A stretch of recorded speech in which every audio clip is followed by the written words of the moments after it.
The gunshot echoed through the abandoned loading dock before Amara Okonkwo even saw the body. She'd been driving through freezing Detroit rain for 11 hours straight, her ancient Honda's heater barely functioning, fingers numb on the steering wheel. The delivery app had sent her to this desolate industrial port at 2 a.m, promising a $50 tip for a package pickup that made no sense. But $50 meant groceries for the week, meant keeping the lights on in her shoebox apartment for another month. Then she heard it. Not the gunshot that had already faded into the rain, the crying, babies crying. Amara killed the engine, her heart hammering against her ribs. Every instinct screamed at her to drive away, to pretend she'd never received this delivery request, to go home and forget this night ever happened. But the crying continued, desperate and afraid, and she thought of her father's last words 6 months ago as he lay dying in her arms, his hand gripping hers with fading strength. Don't let them fall, NWAM. Whatever happens, catch them. She'd failed him, failed to recognize the signs of his stroke, failed to get him help in time, failed at everything that mattered. The nursing degree she'd abandoned, the career she'd never started, the life she'd never built. But she could do this. She could help whoever was crying in the darkness. Amara grabbed the flashlight from her glove compartment and stepped into the rain. The cold hit her like a physical blow, November in Detroit showing no mercy. Her sneakers splashed through puddles as she approached the loading dock.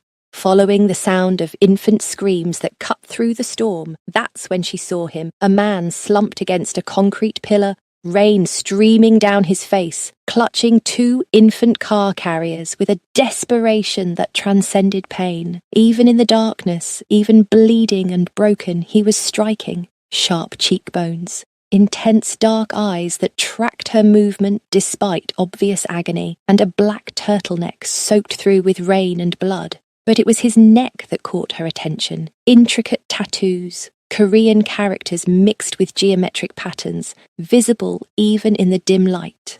And the gun, a silver pistol pointed directly at her chest. Leave. His voice was rough, accented, each word costing him effort. Leave or die. Choose now. The babies screamed louder, their cries echoing off the abandoned warehouses. Amara raised her hands slowly, her medical training kicking in despite her terror. She could see the blood now, dark against his shoulder, spreading across his chest. Gunshot wound, left side, probably through and through based on the exit wound she could glimpse. He was losing blood fast. I'm not armed, she said, keeping her voice steady. I'm just a delivery driver. The app sent me here. No coincidence. He coughed and blood flecked his lips. Beautiful lips, she noticed absurdly, even as he threatened her life. They hacked the app, led you here. You're bait. Bait for what? For me to trust you. His hand shook, the gun wavering. For me to let my guard down. But I won't. Take your car and go. Forget you saw anything. Live your life. One of the babies let out a particularly desperate wail, and something broke inside Amara. She'd failed her father, failed herself, failed at everything she'd ever attempted. But she would not fail these children. I'm not leaving them, she said, and took a step forward. The gun tracked her movement. I will shoot you. No, you won't. She took another step. Her eyes never leaving his, because if you shoot me, you alert whoever's hunting you to your exact location, because you're too weak to carry those babies anywhere safe, and because you know I'm your only chance of survival. Something flickered in his dark eyes. Respect, maybe, or desperation. The gun lowered an inch. You have medical training. It wasn't a question. 3 years of nursing school before I dropped out. Amara moved closer, slowly, like approaching a wounded animal. I can help you. Hospital means they die. His voice was fading now, consciousness slipping. Police means they die. You understand? No authorities. No one can know. Who are you? Dead man if you don't help. His eyes rolled back, and the gun slipped from his fingers, clattering against the concrete. Please. The children. Don't let them fall. The words hit Amara like an electric shock, the same words her father had spoken, the universe giving her a second chance she didn't deserve. She lunged forward as he collapsed, catching his weight against her shoulder. He was heavier than he looked, solid muscle beneath the blood-soaked clothes. Up close, she could see more tattoos peeking out from his collar, intricate and deliberate. Not random art. These meant something. The babies were still screaming, their faces red with distress inside the carriers. Twins, maybe 6 or 7 months old. One boy, one girl, both with delicate Asian features and thick black hair plastered to their heads from the rain. Okay, Amara said aloud, to herself, to the babies, to God if he was listening. Okay, we can do this. She checked the man's pulse, thready but present, breathing shallow but steady. The bullet had gone through his shoulder, missing the subclavian artery by centimetres. Lucky, or maybe he'd been shot by someone with terrible aim. Either way, he'd live if she could stop the bleeding and prevent infection. She grabbed one carrier with her left hand, looped her right arm under the man's shoulders, and half dragged him toward her van. He was taller than her, probably 6 feet to her 5'7", and every step sent pain shooting through her back. But she'd spent years lifting patients during her nursing rotations. Muscle memory took over. The van's side door slid open with a rusty screech. She loaded the babies first, securing the carriers with bungee cords, then wrestled the unconscious man into the back seat. He groaned as she positioned him, his head lolling against her shoulder. This close, she could smell blood and gunpowder and something else. Expensive cologne, sandalwood and bergamot. Who was this man? Amara jumped into the driver's seat and started the engine. Her hands were shaking now, adrenaline flooding her system. She'd just aided and abetted God knows what kind of criminal.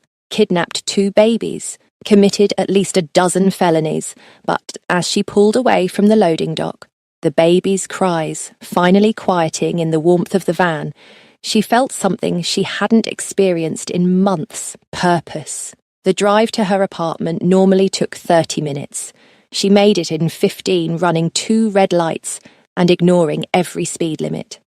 The man in her back seat groaned occasionally, but didn't regain consciousness. The babies had fallen into an exhausted sleep, their tiny chests rising and falling with each breath. Amara lived in midtown Detroit, in a converted warehouse that had been chopped into 20 studio apartments, each one barely 300 square feet. She parked in the back alley, checking for witnesses. 2:30 in the morning on a Tuesday. The streets were empty except for a homeless man sleeping in a doorway 3 buildings down. Getting the man upstairs was harder than getting him into the van. He was dead weight now, completely unconscious, and her apartment was on the 3rd floor with no elevator. She considered leaving him in the van and bringing the babies up first, but something told her that separation was dangerous. They needed to stay together. So she did it the hard way. Carrier in left hand, man's arm over her shoulders, carrier in right hand. Up the stairs, one agonizing step at a time, her legs burning, her breath coming in gasps. By the time she reached her door, her vision was swimming. Inside, she laid him on her bed, the only real furniture in the apartment besides a futon and a folding table. She set the carriers on the floor, then ran to her bathroom for her first aid kit. She kept it stocked even after dropping out of school, unable to completely let go of that part of herself. The man's turtleneck was soaked through. Amara grabbed scissors and cut it away, revealing the full extent of the tattoos. They covered his entire torso, his arms, his back. Korean characters flowing into geometric patterns, numbers hidden within designs, coordinates embedded in what looked like traditional art, and his face, even unconscious and pale from blood loss, was arresting.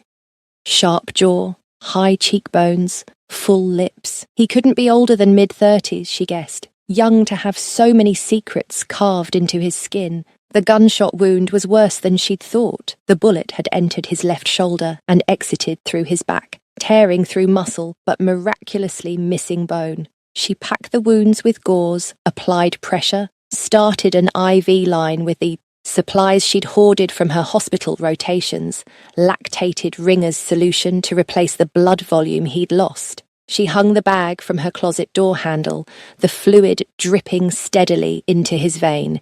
He needed blood. He needed a hospital. But he'd been clear. No hospitals, no police. These children would die if she broke that rule. She had to trust it, had to trust him. As she worked, cleaning the wound, checking for debris, stitching the entry and exit points with trembling fingers, Amara felt herself slipping back into the person she used to be, the nursing student who'd been top of her class, the daughter her father had been proud of, the woman who saved lives instead of delivering groceries for tips. It took an hour to stabilize him. By the time she finished, her hands were covered in blood, her clothes ruined, her body shaking with exhaustion, but his pulse was stronger, his breathing deeper. He'd live. That's when the babies started crying again. Amara looked at the carriers, panic rising. She had no idea how to care for infants. Her pediatric rotation had been the one she'd skipped, too afraid of hurting something so small and vulnerable. But these babies needed her. Now. She knelt beside the carriers, unstrapping them with clumsy fingers. The girl had delicate features, rosebud lips, and thick eyelashes. The boy was stockier, with a serious expression even while crying. Both wore expensive clothes, designer brands she recognized from window shopping she could never afford. "Hey," she whispered, lifting the girl out first. "Hey, it's okay. You're safe now." The baby's crying intensified, her face scrunching with distress. Amara bounced her gently, the way she'd seen mothers do, but it only made things worse. The boy joined in, their dual screams filling her tiny apartment. "Come on," Amara pleaded. "What do you need? Food? Diaper change? Both?" She checked the diaper, soaked through. Of course! She had no diapers, no formula, no bottles, no anything a baby might need. What had she been thinking, bringing them here? But then she remembered the carriers themselves. She set the girl back down gently and examined the equipment. High-end car seats, the kind that cost more than her monthly rent.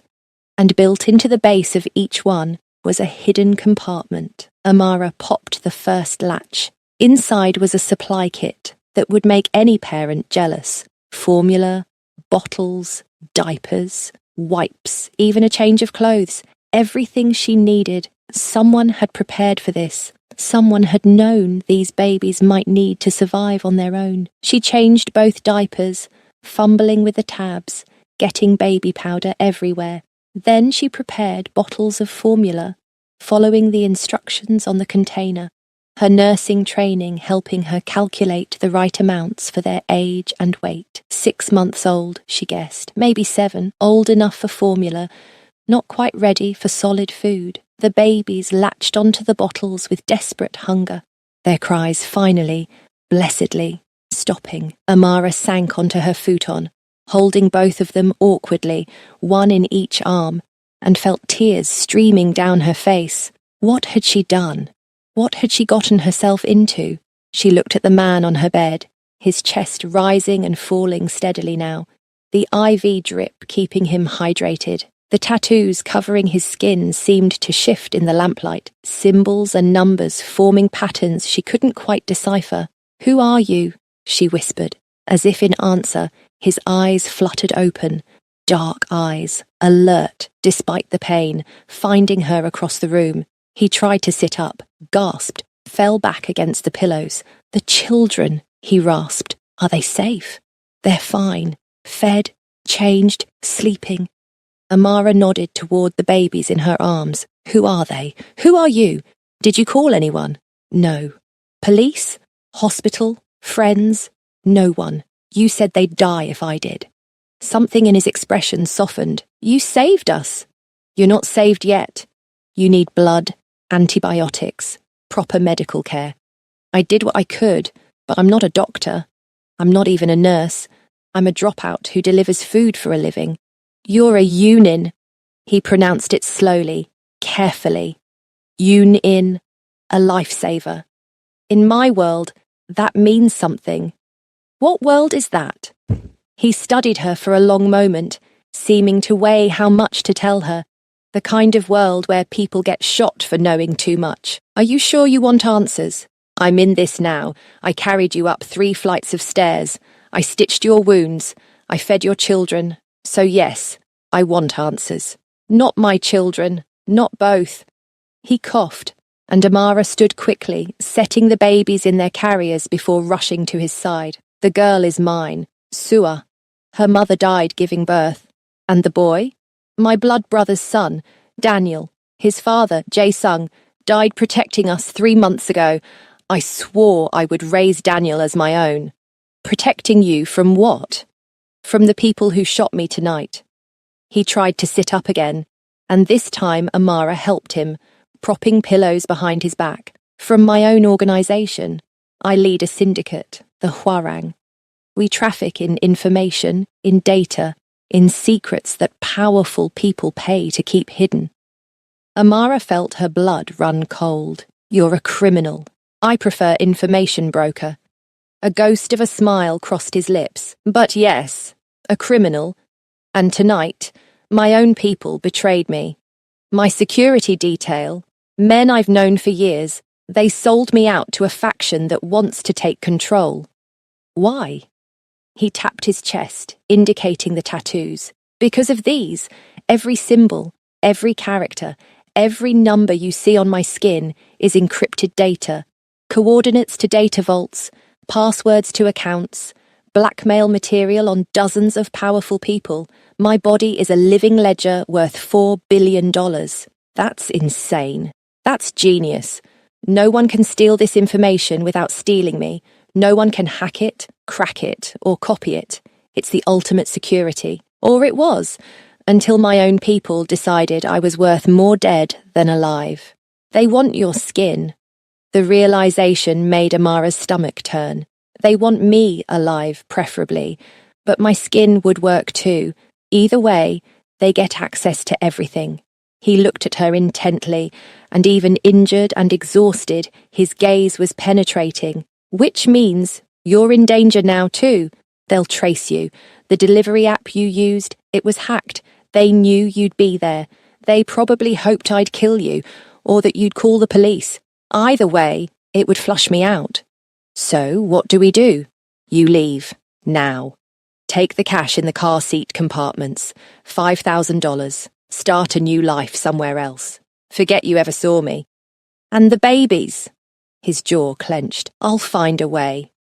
You can barely sit up. You've lost 1/3 of your blood volume.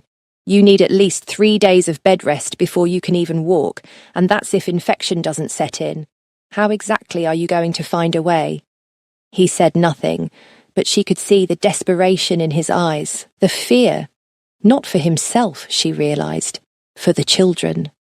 I'll stay, Amara said, for now, until you're strong enough to move, but then I'm out.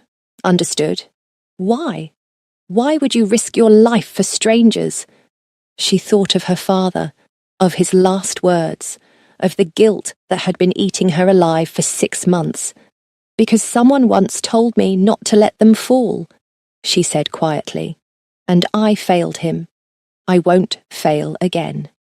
If you're enjoying this story so far, please hit the like button and subscribe to our channel. We've got more incredible stories coming your way, and your support means everything to us. The man studied her for a long moment, then nodded. My name is Kang Ji-ho, and I owe you my life. Amara Okonkwo, Nigerian-American. My parents immigrated in the 90s.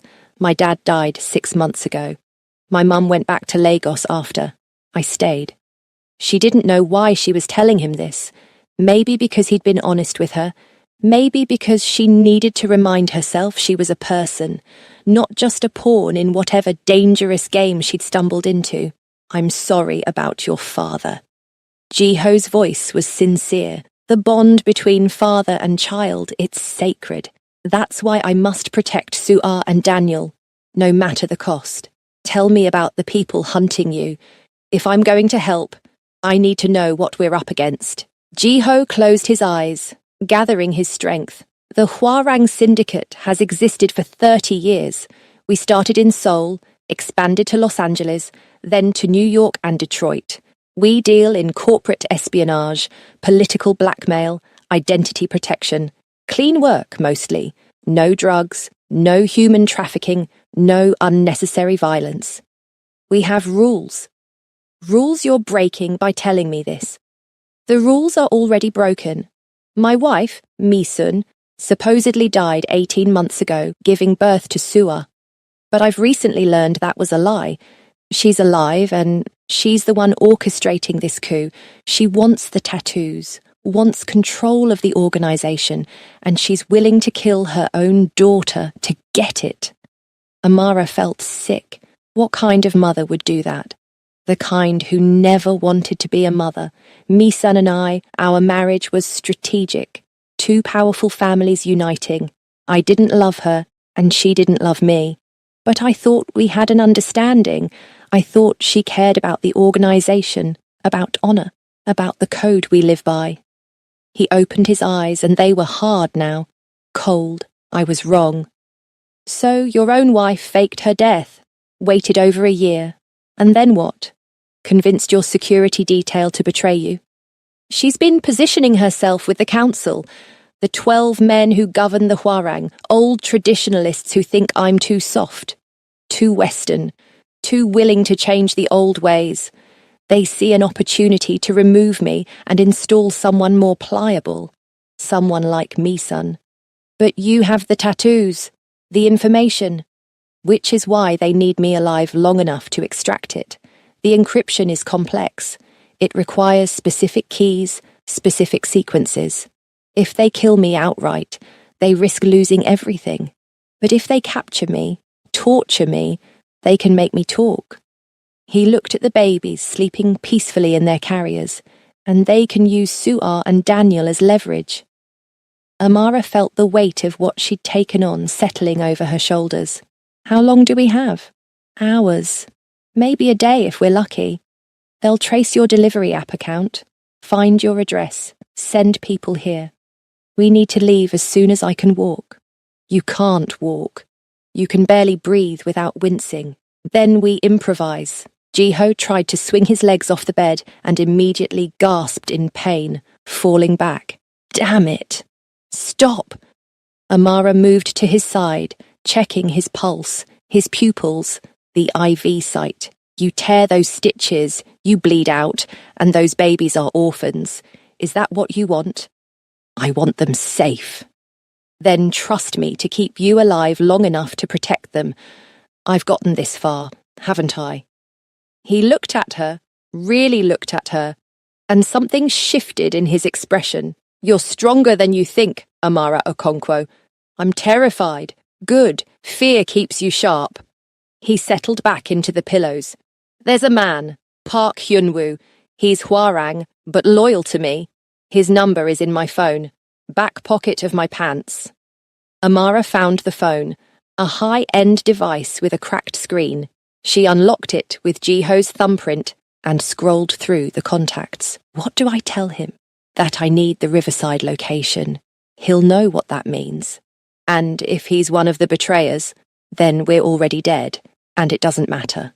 Amara dialed. The phone rang twice before a man answered in rapid Korean. She didn't understand a word. He doesn't speak English, she asked Jiho. Put it on speaker. She did. Jiho spoke in Korean, his voice strained but commanding. The conversation went back and forth for 2 minutes. Then Jiho switched to English. Park, this is important. The woman with me, her name is Amara. She saved my life. She's under my protection now. You understand? I understand, Park replied in accented English. But boss, if she's with you, she's a target. They'll come for her. I know. That's why we need to move. Can you arrange it? Give me 3 hours. Riverside Inn, room 237. It's registered under a shell company, completely clean. I'll have medical supplies, food for the children, and a vehicle. Make it 2 hours. Boss, you need to rest. I'll rest when we're safe. 2 hours, Park. 2 hours. And boss, be careful.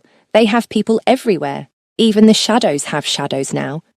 Jiho ended the call and handed the phone back to Amara. We have 2 hours to prepare. You should pack anything you can't afford to lose. Amara looked around her tiny apartment, a lifetime of belongings that fit in 300 square feet. Clothes, a few books, photos of her father.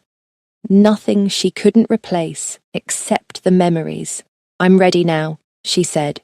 You're sure? Once we leave, you can't come back. They'll burn this place looking for clues to where we've gone. There's nothing here worth saving. The words hurt to say, but they were true. This apartment was a monument to her failure. Maybe it was time to let it burn. Jiho nodded, then winced. I need you to do something. In the other car seat, there's a false bottom. Inside is a burner phone and a weapon. Get them both. Amara retrieved the items. The phone was basic, untraceable. The weapon was a compact pistol, similar to the one Jiho had pointed at her. I don't know how to use this, she said, staring at the gun. Safety's here. Point and pull the trigger. Try not to shoot unless you're sure you'll hit what you're aiming at. He paused.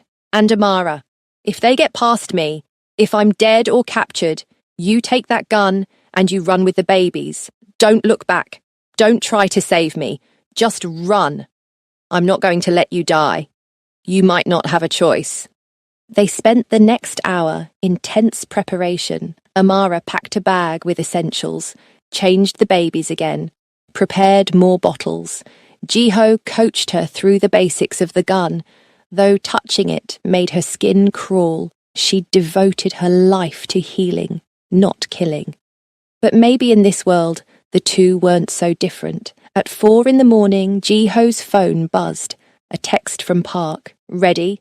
Back alley. Black SUV. Time to go, Jiho said and tried to stand. This time, with Amara's help, he made it to his feet. He swayed, face pale but stayed upright. The IV needs to come out. She removed it carefully, applying pressure to the site. Then she helped him into a clean shirt from her closet, something her ex-boyfriend had left behind. It was too small, stretched tight across Jiho's shoulders, but it covered the blood. They made their way downstairs slowly, Jiho leaning heavily on Amara, the babies in their carriers. The black SUV was idling in the alley, windows tinted.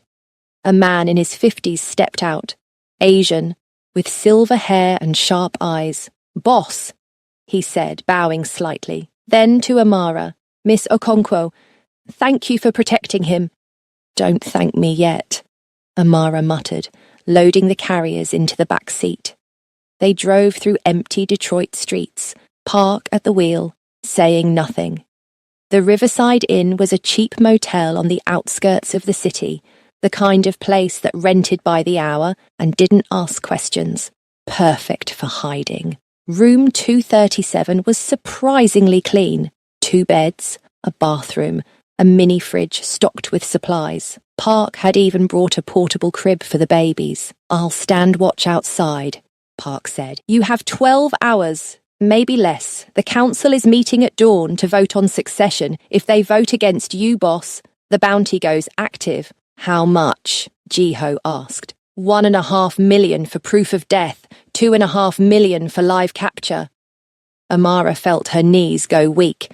She was worth $2.5 million, dead or alive. Get some rest, Park told them. I'll wake you if trouble comes.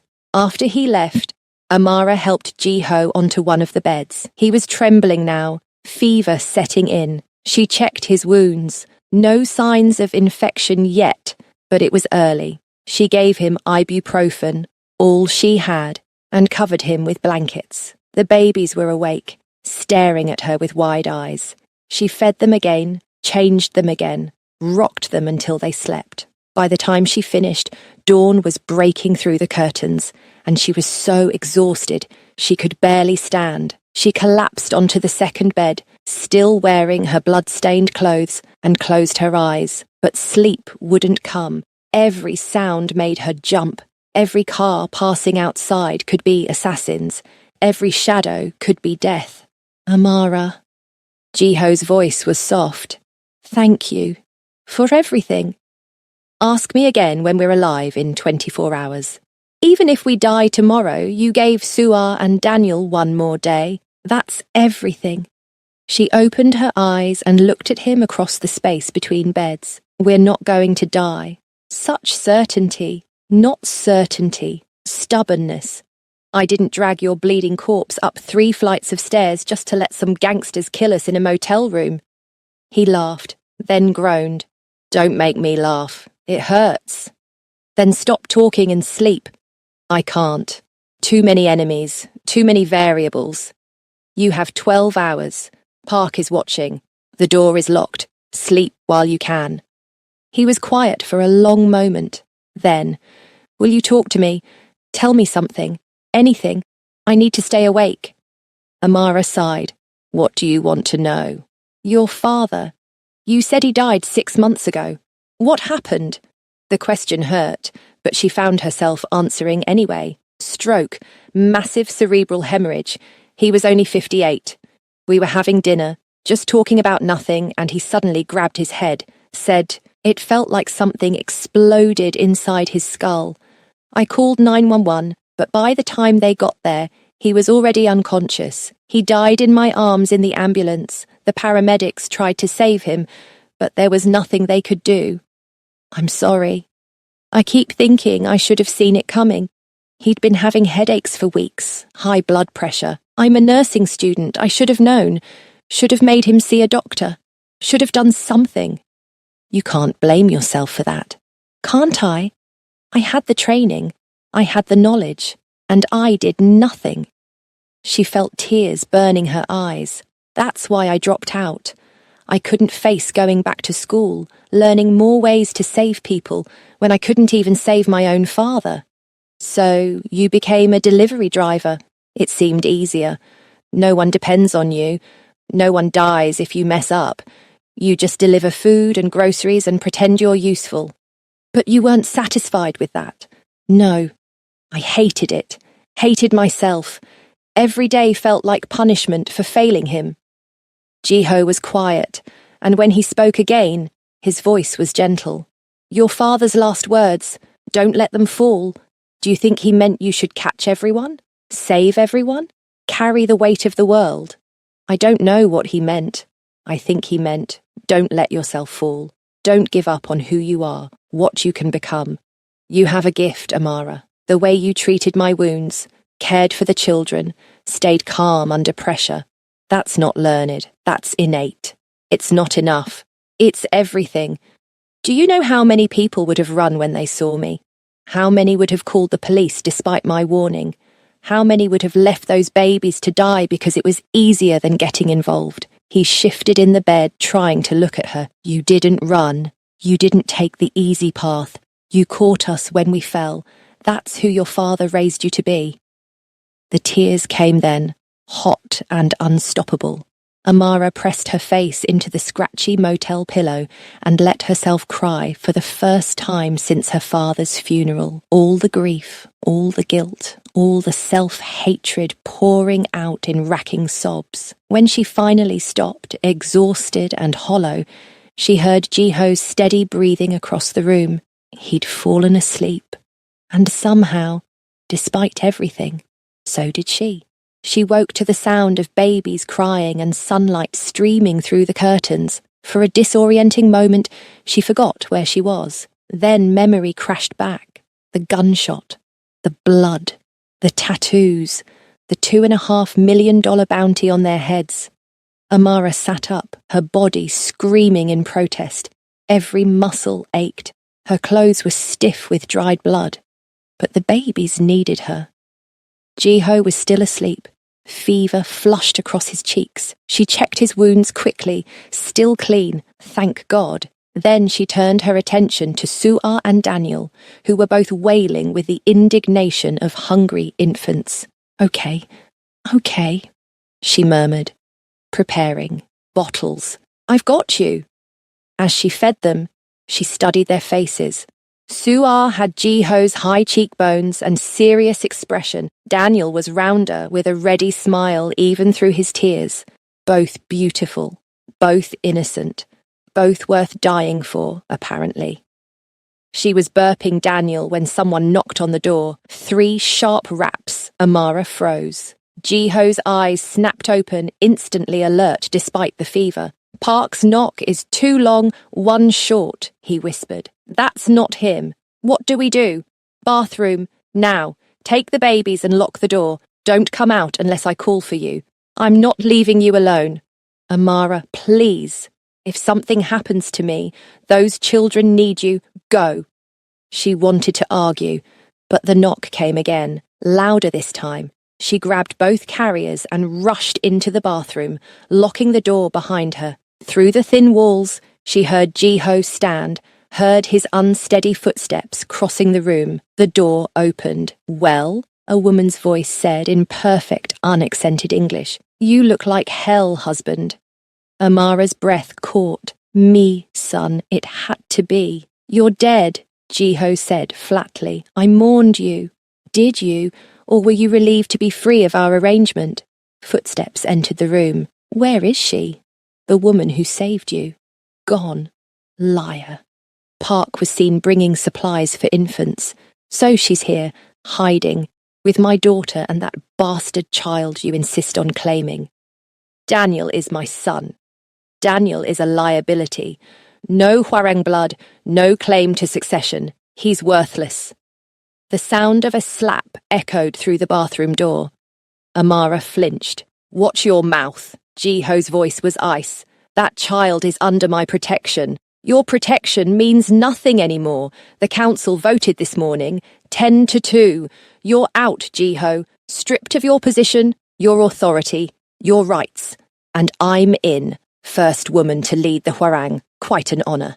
You'll destroy everything we built. I'll evolve it. Your problem was always sentimentality. These tattoos on your skin, they're wasted on you. You use them to protect, to maintain balance. I'll use them to expand, to take what we want, to stop hiding in shadows and step into the light. By killing your own daughter. If necessary, Su'ar is leverage, nothing more. Once I have your tattoos, once I extract every piece of data from your skin, I won't need her. Or you. Amara heard the distinctive sound of a gun being cocked. Where is she? Jiho. The black woman Park mentioned, the one who patched you up. Bring her out, and I'll make this quick, painless. You and the babies, clean deaths. My gift to you for the years we had. Go to hell! A gunshot exploded through the room. Amara screamed, couldn't help herself, and heard Jiho grunt in pain. She clutched the babies to her chest, their renewed crying muffled against her body. Her hand found the compact pistol in her pocket, the one Jiho had given her. Safety off, point and shoot. But she couldn't leave the babies unprotected, couldn't risk them getting caught in crossfire. That was your kneecap, Misun said calmly. Next one goes through your throat. I'll cut the tattoos off your corpse if I have to. Makes no difference to me, but I'd prefer you alive. Makes the extraction easier. So call her out, or I start with fingers. Amara made a decision. She set the carriers in the bathtub, as far from the door as possible, and grabbed a towel to cover them. Then she gripped the pistol, said a prayer her father had taught her in Igbo, and unlocked the bathroom door. She opened it fast, gun raised, and found herself staring at a woman who could have been a model. Tall, elegant, with razor-sharp features and cold eyes. Misun held a suppressed pistol pointed at Jiho, who was on his knees, blood streaming from his leg, his face grey with pain. There she is, Misun said, not even turning. The saviour, Tell me, how much did he offer you? Money? Protection? Or are you just stupid? Put the gun down, Amara said, hating how her voice shook. Now Mi-sun did turn and her eyebrows rose. You're pointing a gun at me? You? A delivery driver? Do you even know how to use that? Point and shoot. Pretty simple. But will you? That's the question. I've killed 17 people. How many have you killed? Mi-sun smiled. That's what I thought. So put the toy away before you hurt yourself. She's right, Ji-ho gasped. Amara, go. Take the babies and run. Park is outside. He'll protect you. Park is dead, Mi-sun said casually. My people found him 20 minutes ago. Shot him in the car. He didn't suffer, if that helps. The words hit Amara like a physical blow. Park, the older man who'd called her Miss Okonkwo with such respect, who'd arranged this safe house, was dead. Because of her. Because Ji-ho had tried to protect her. I'm going to count to 3, Mi-sun continued. Then I'm going to shoot your boyfriend here in the spine, paralyze him. Then I'll take my time cutting the tattoos off while he watches. 1, 2. Amara pulled the trigger.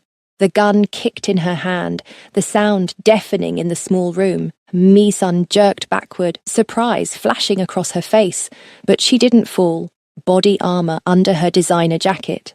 Of course, but the impact had knocked her off balance. Ji-ho lunged from his knees, tackling her legs despite his injured shoulder and kneecap. They went down hard, Mi-sun's gun skittering across the floor.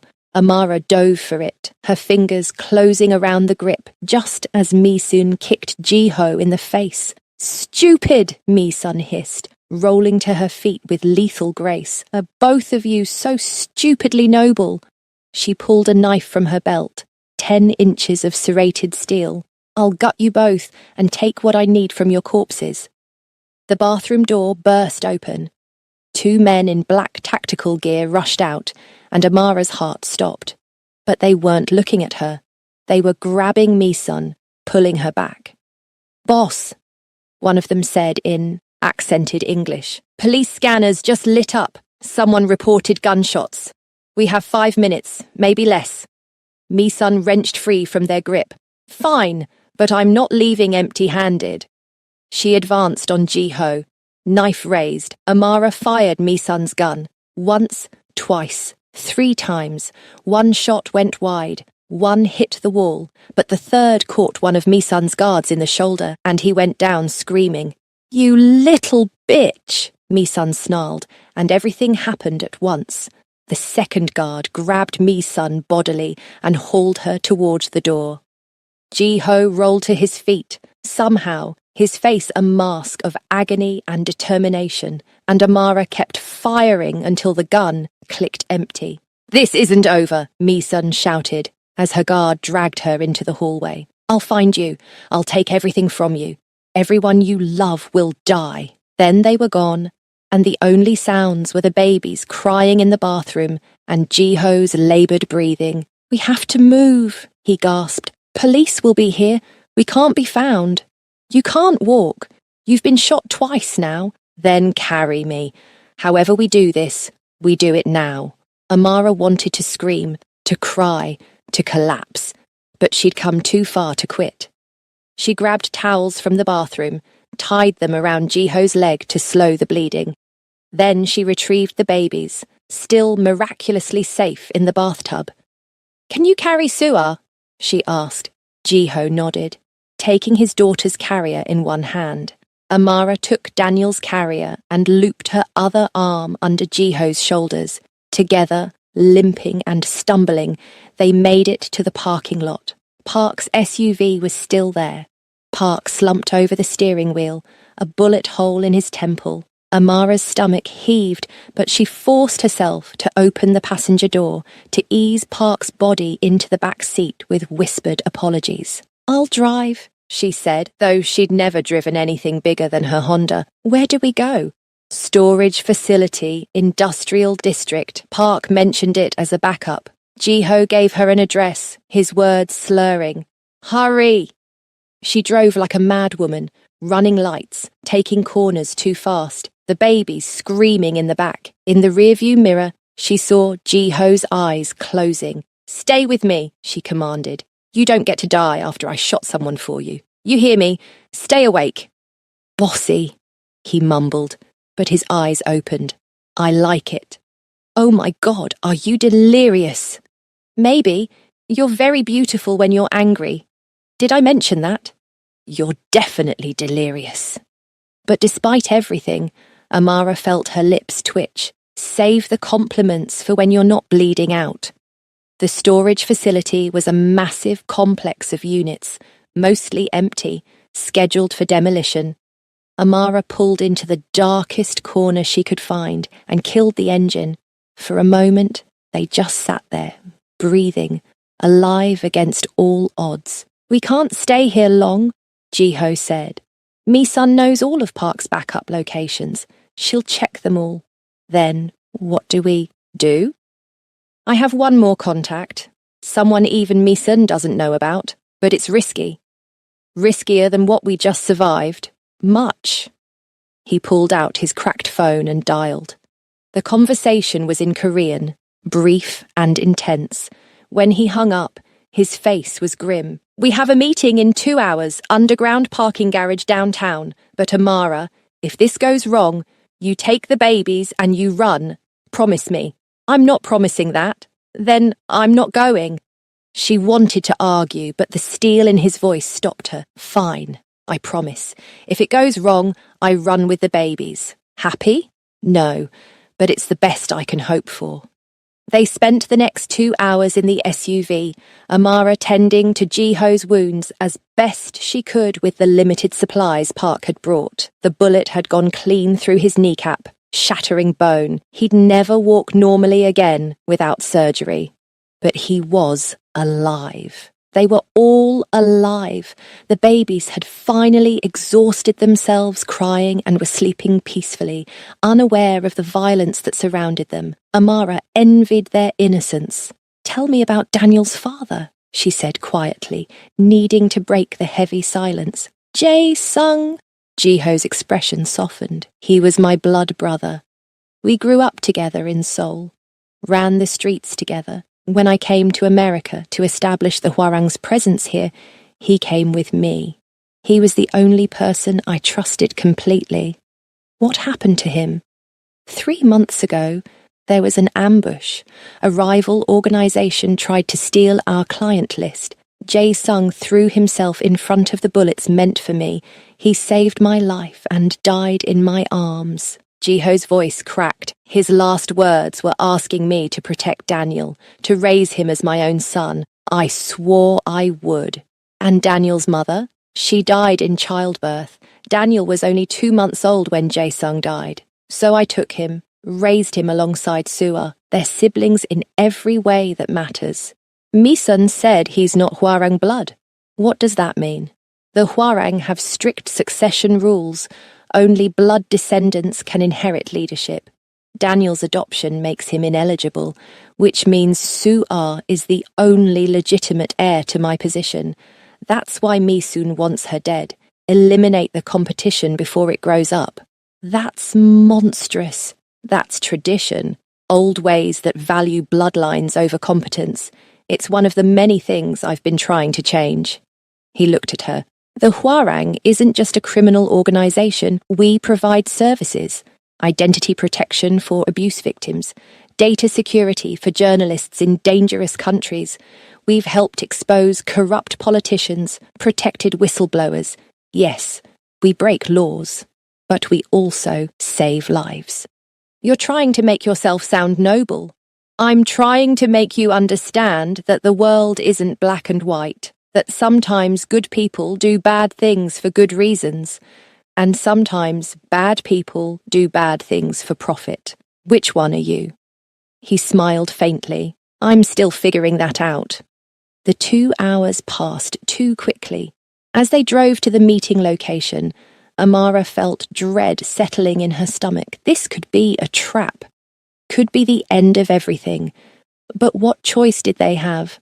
The parking garage was in downtown Detroit, under a half-empty office building, Level 3, Section C. Amara parked in the designated spot and cut the engine.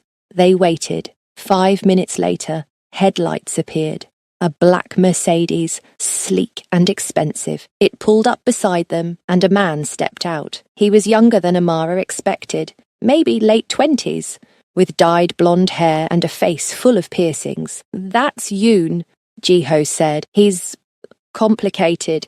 "Complicated how?" "He's Misun's younger brother, but he hates her more than anyone."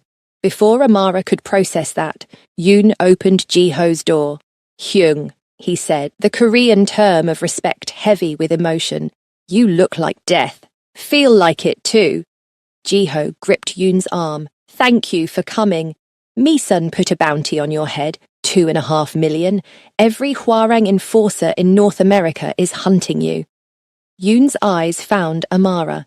"You must be the delivery driver who started all this."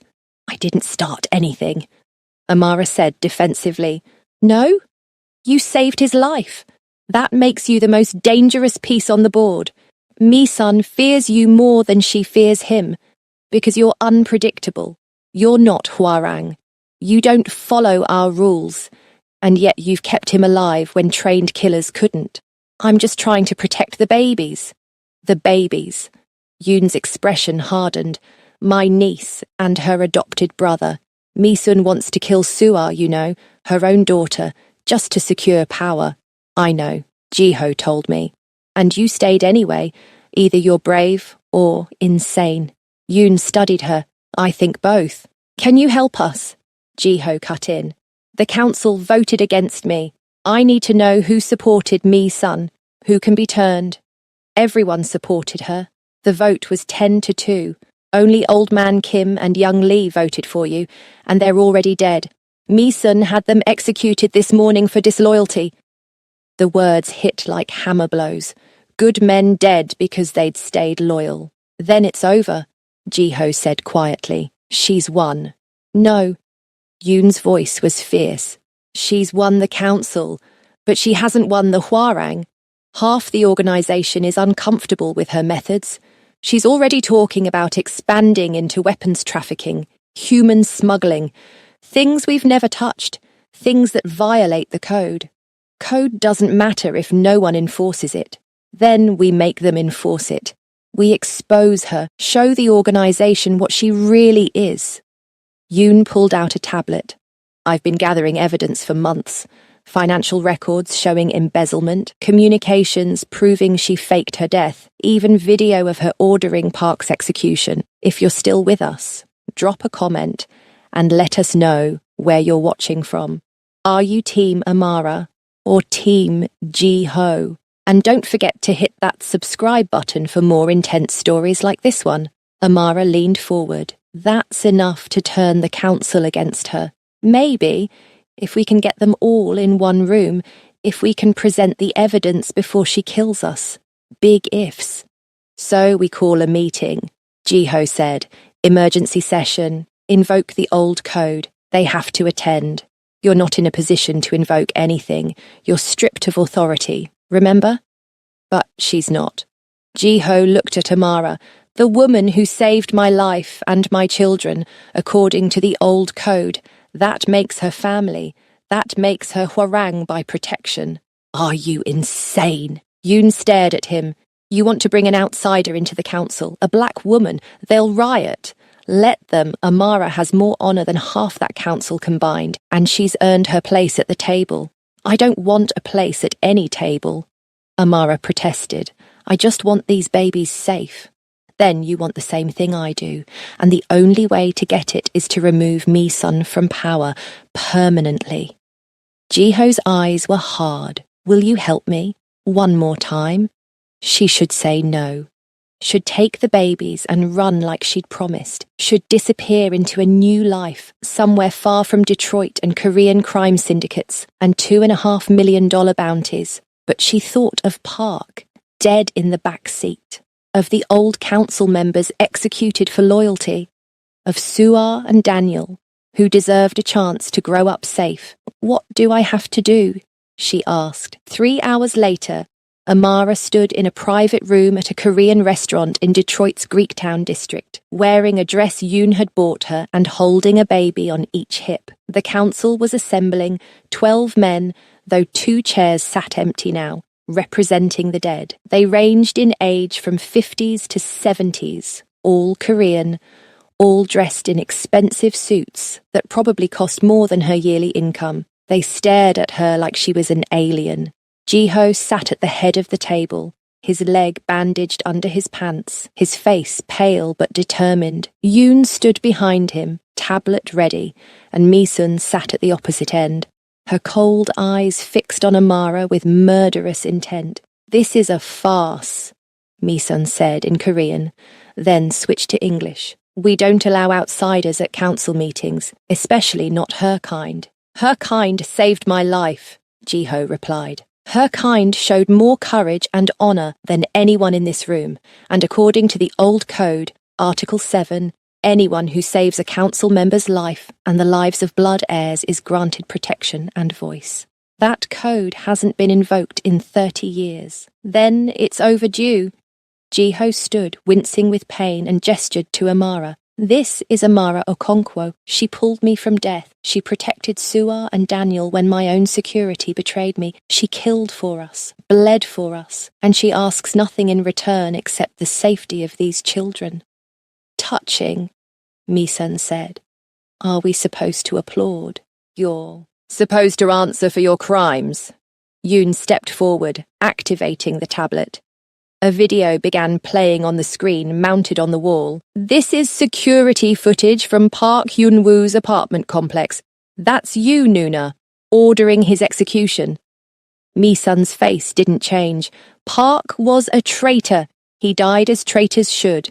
And this. Another video. Financial records showing you've been embezzling from the organization for 2 years. $3 million diverted to offshore accounts. Creative accounting. And this. A final video. Mi-sun in a hospital room, very much alive, talking to a doctor about faking her own death. You lied to everyone, abandoned your daughter, orchestrated a coup, all for power. The council members were murmuring now, switching between Korean and English, their faces troubled. But Mi-sun just smiled. "I did what was necessary. Jiho was weak, is weak. He refuses to expand our operations, refuses to take what we deserve. Under my leadership, the Hwarang will become the most powerful organization in North America, will control governments, corporations, entire industries, and anyone who stands in my way will die. Including your own daughter." Jiho's voice was quiet, but lethal. "Including everyone."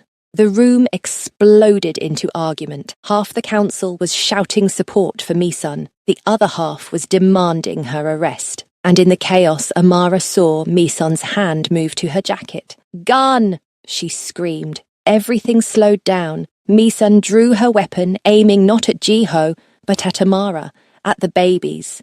Yoon lunged forward.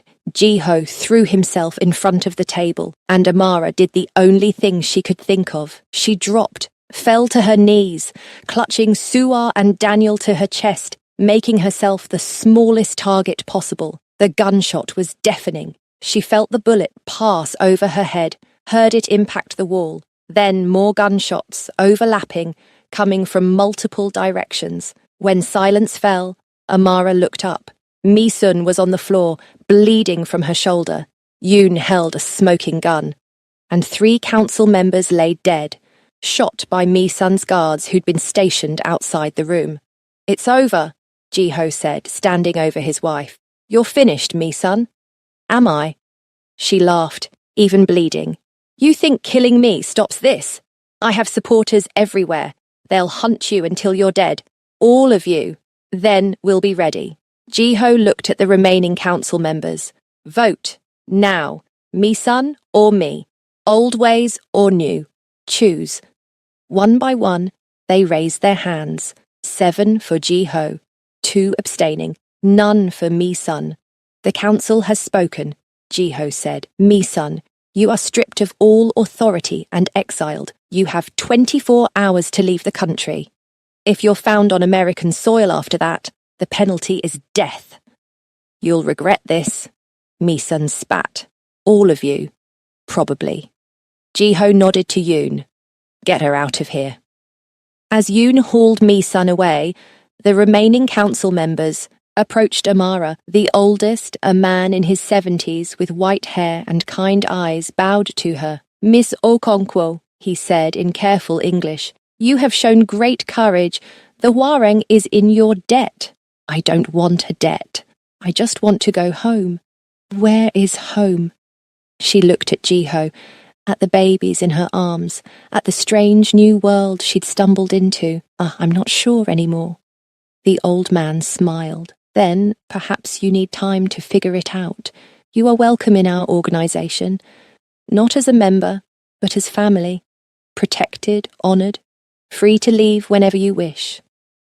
And if I want to leave now, then you take our gratitude and our blessing, but consider staying, at least until these little ones are safe. They need a mother, and from what I've seen, you need them too. The words struck deeper than Amara expected. She looked down at Su'ar and Daniel, both miraculously asleep despite the violence. They'd burrowed into her arms like they belonged there, like she was their safe place. Maybe she was. I'll stay, she said quietly, for now, until we're all safe. The council meeting ended with agreements and arrangements. Safe houses would be established, security upgraded, the organisation restructured to prevent future coups, and through it all, Amara sat in a corner, feeding babies and wondering what the hell she'd gotten herself into. When everyone finally left, Jiho limped over to her. You could have run. When Mi-sun pulled the gun, you could have left the babies and saved yourself. Why didn't you? Because your daughter drools on my shoulder and your son grabs my finger when he's scared. Because they trust me, and I won't break that trust. Even if it costs your life, even then. He studied her for a long moment. You're extraordinary, Amara Okonkwo. I'm terrified and exhausted and way out of my depth. But sure, let's go with extraordinary. He laughed, then winced. I need to see a doctor. A real one, not a nurse student turned delivery driver. Agreed, and you need surgery on that knee, and probably therapy for whatever trauma we've all just experienced. After. First, we need to secure Su'ar and Daniel. Make sure Mi-sun can't reach them. Then we can fall apart. Deal. She stood, still holding both babies. Where are we going? Somewhere Mi-sun will never think to look. Somewhere safe, quiet, and boring. Sounds perfect. It took 3 days to arrange everything. 3 days of safe houses and encrypted communications and constant fear that Mi-sun would ignore her exile and come back with an army. But she didn't. Maybe Yoon's threat had been enough. Maybe she'd decided to regroup and plan a better attack. Either way, they had a window of safety. Small, fragile, but real. Jiho's knee surgery went well. The doctors said he'd walk again, though he'd always have a limp. He took the news with equanimity. Battle scars, he called them, reminders of the cost of survival.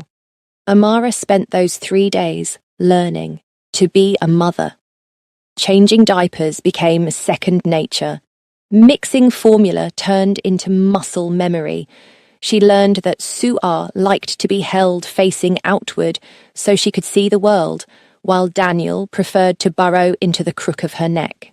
She learned their different cries, their preferences, their personalities, and she fell completely, irrevocably in love with both of them. On the 4th day, they moved into a penthouse overlooking the Detroit River. Absurdly luxurious, with floor-to-ceiling windows and more square footage than Amara had lived in her entire life. Jiho had insisted if they were going to be targets, he'd said, they might as well be comfortable targets. The first night in the new place, after the babies were finally asleep in their nursery and Yoon was on guard duty in the lobby, Amara and Jiho sat on the balcony watching the city lights. I called my mother, Amara said, told her I was okay, that I'd found a new job. What did you tell her about the job? Nanny for a very rich, very paranoid Korean businessman. Not technically a lie. No, not technically. He was quiet for a moment. Do you regret it? Any of it? She thought about her old life, the cramped apartment, the delivery routes, the endless grinding loneliness. No, I don't regret it, but I don't fully understand it either. A week ago, I was nobody. Now I'm apparently Huareng family, whatever that means. I have 2 babies depending on me, a crime boss recovering from multiple gunshot wounds on my couch, and a bounty on my head that's probably still active. It's insane. Completely insane, he agreed. So why does it feel more right than anything in my life has ever felt? Jiho turned to look at her, and in the city lights, his face was beautiful, scarred now, marked by violence, but beautiful. Because you're finally living instead of existing, because you're using your gifts instead of burying them, because you've found your purpose, taking care of gangsters and their babies, taking care of people who need you. Isn't that what you always wanted? To save lives? I wanted to be a nurse. This is not nursing. Isn't it? You've patched wounds, administered medication, provided care under impossible conditions. You've done everything a nurse does and more. The only difference is your patients are criminals. Reformed criminals, she corrected. Are we reformed, or just on hiatus? It was a good question. The Huarang still existed, still operated in grey areas of legality. Jiho was implementing changes, cleaning up operations, moving toward more legitimate business, but they were still, fundamentally, a criminal organization. I think, Amara said slowly, that I don't care. I think morality is more complicated than I thought. And I think these babies deserve a chance at life, regardless of where they came from. And me. Do I deserve a chance? She looked at him, really looked at him, at the tattoos that marked him as dangerous, at the scars that marked him as survivor, at the gentle hands that held his daughter with such care.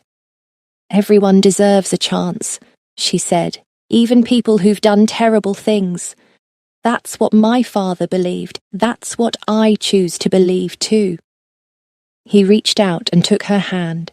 His palm was warm, his grip strong despite his injuries. Thank you for everything, for saving us, for staying, for giving us all a second chance. Thank you for showing me I could be more than I thought. They sat like that for a long time, hands linked, watching the city, and for the first time since her father's death, Amara felt something like peace. The next morning brought new complications. Yoon appeared at breakfast with news that made Jiho's face go dark. "Me son didn't leave the country," Yoon said without preamble. "She's in Chicago, building an army, at least 50 enforcers, maybe more. She's calling in favors from every Hwarang cell across North America." "She's going to attack," Jiho said. "Worse, she's going to start a war, split the organization, force everyone to choose sides. And she's using you as the villain.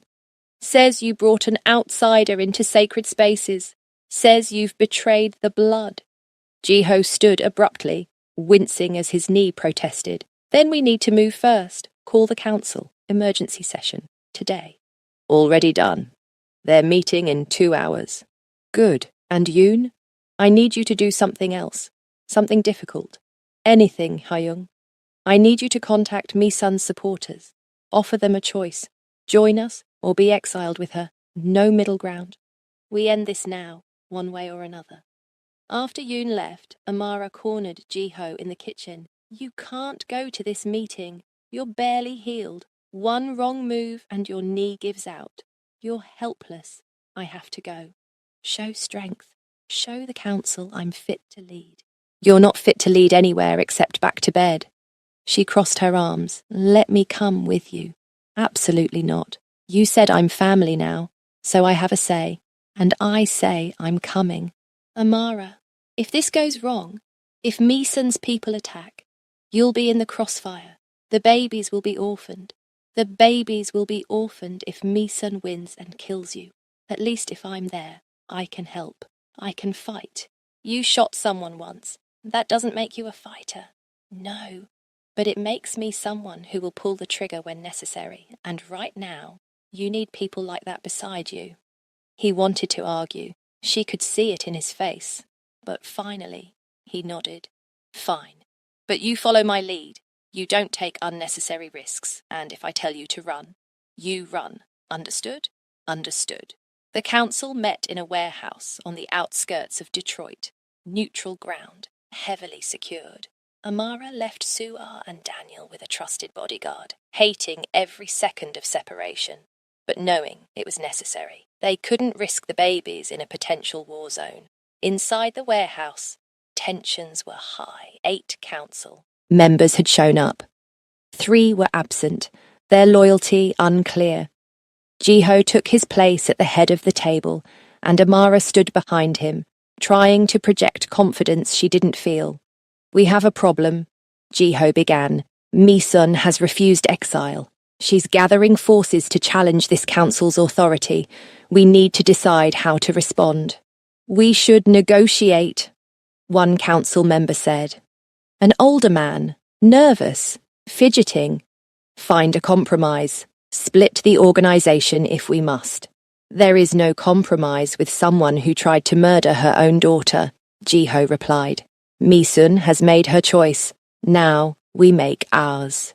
Easy for you to say, another council member spoke up. This one younger, aggressive. You have nothing to lose. The rest of us have families, businesses, lives that will be destroyed if this becomes a war. And what lives will your families have under Mi-sun's leadership? When she expands into weapons trafficking, human smuggling, when she turns the Hwarang into everything we swore never to become, at least we'll be alive. Will you? Amara heard herself speak before she could stop. All eyes turned to her. Mi-sun executed 2 council members for not supporting her. How long before she executes you for questioning her? How long before loyalty becomes a death sentence? You don't have a voice here, outsider. She has every right to speak, Jiho cut in. She's saved my life twice, killed for this organization, bled for it. She's earned her voice. The arguments continued for an hour. Some council members wanted to fight. Others wanted to flee. None had solutions that didn't end in blood. Then Yoon burst through the door, his face pale. They're coming. Mi-sun's forces. At least 30 vehicles. Maybe 3 minutes out. How did she know we were here? Jiho demanded. Someone told her. Yoon looked around the table. Someone in this room. Chaos erupted. Council members were shouting, accusing, reaching for weapons. And in the midst of it, Amara saw the nervous older man pull a phone from his pocket. There, she said, pointing. He's the leak. The man ran. Jiho lunged after him despite his bad knee, and they went down in a tangle of limbs. The phone skittered across the floor. Amara grabbed it, saw the text message. Meeting at warehouse. Come now. You sold us out, Jiho said, his hands around the man's throat. Your own people. She promised me safety. The man gasped. Promised my family would be spared if I helped her. And you believed her. Gunfire erupted outside. The windows shattered, glass raining down. Amara threw herself behind a support pillar as bullets tore through the warehouse. She could see Mi-sun's forces advancing, at least 20 armed men, military-grade weapons. We're outnumbered, Yoon shouted over the gunfire. We need to retreat. Back exit, Jiho ordered. Everyone move. They ran, half crawling, half stumbling toward the rear of the warehouse. Amara kept close to Jiho, ready to catch him if his knee gave out. Behind them, the traitor council member screamed as Mi-sun's forces found him. They burst into the alley behind the warehouse. 3 cars were waiting, engines running.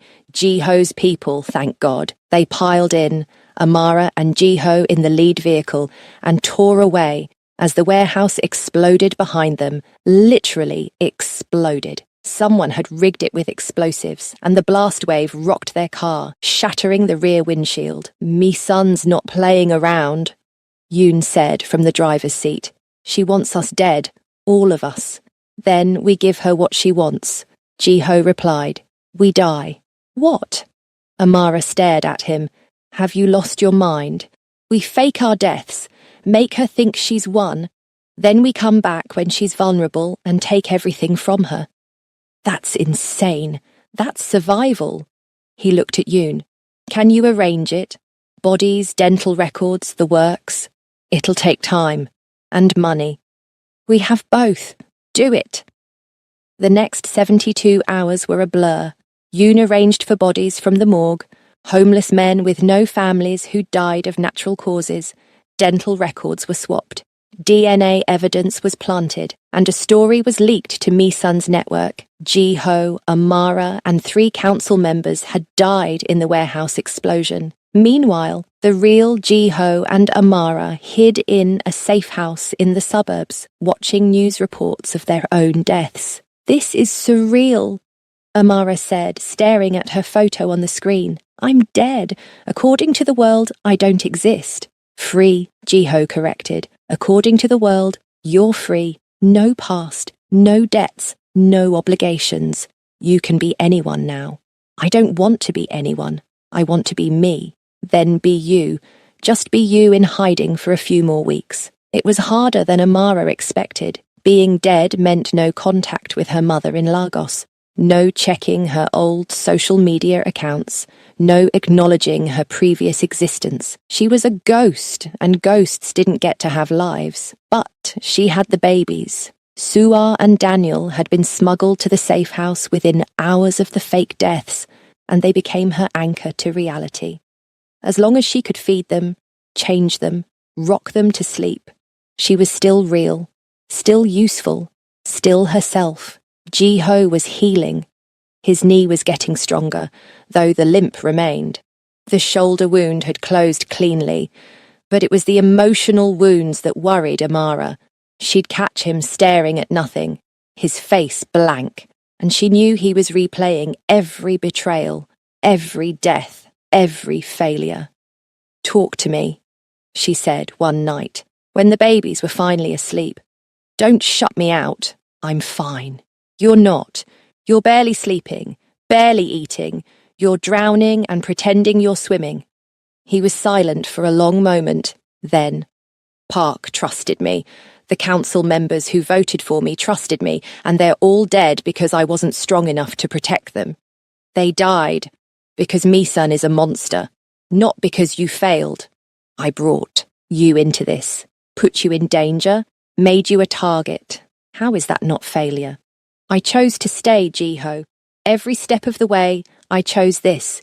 You didn't force me. You gave me options, and I chose you. I chose the babies. I chose this life. Why? You could have walked away a dozen times, could have taken the money and disappeared. Why stay?" She moved closer to him on the couch, close enough that their shoulders touched. "Because for the first time in months, I felt like I mattered. Like what I did made a difference. My father spent his whole life helping people, and I spent mine running from that legacy. But here, with you, with Suar and Daniel, I finally understand what he meant. About catching people when they fall. We're not falling anymore. We're in free fall. Then we'll hit the ground together." She took his hand, lacing their fingers. "You're not alone in this, Ji-ho. You have Yoon. You have the loyal council members. And you have me." He turned to look at her, and something shifted in his expression. Something soft and vulnerable that she'd never seen before. "Amara, I need to tell you something. And you're probably going to think I'm crazy. I already think you're crazy. We faked our deaths and are hiding in suburban Detroit with infant twins. Sanity left the building weeks ago." He smiled, but it faded quickly. "I'm falling for you. Have been since you carried me up those stairs to your apartment. You were terrified and bleeding and exhausted, but you didn't quit, didn't give up. And every day since, You've been stronger than I thought possible, braver than anyone I've known. And I'm falling for you so hard it terrifies me." Amara's breath caught. She'd felt it too, the pull between them. The way her heart raced when he looked at her, the way his touch sent electricity through her skin. But she'd convinced herself it was just adrenaline, just proximity, just the intensity of their situation. Now, sitting in the quiet safety of the safe house, she couldn't lie to herself anymore. "I'm falling too," she whispered. "And it does terrify me, because I've lost everyone I've ever loved. My father, my mother, in a different way, even my old life, and losing you would break me. Then we don't lose each other. We hold on, no matter what comes." He leaned in slowly, giving her time to pull away. She didn't.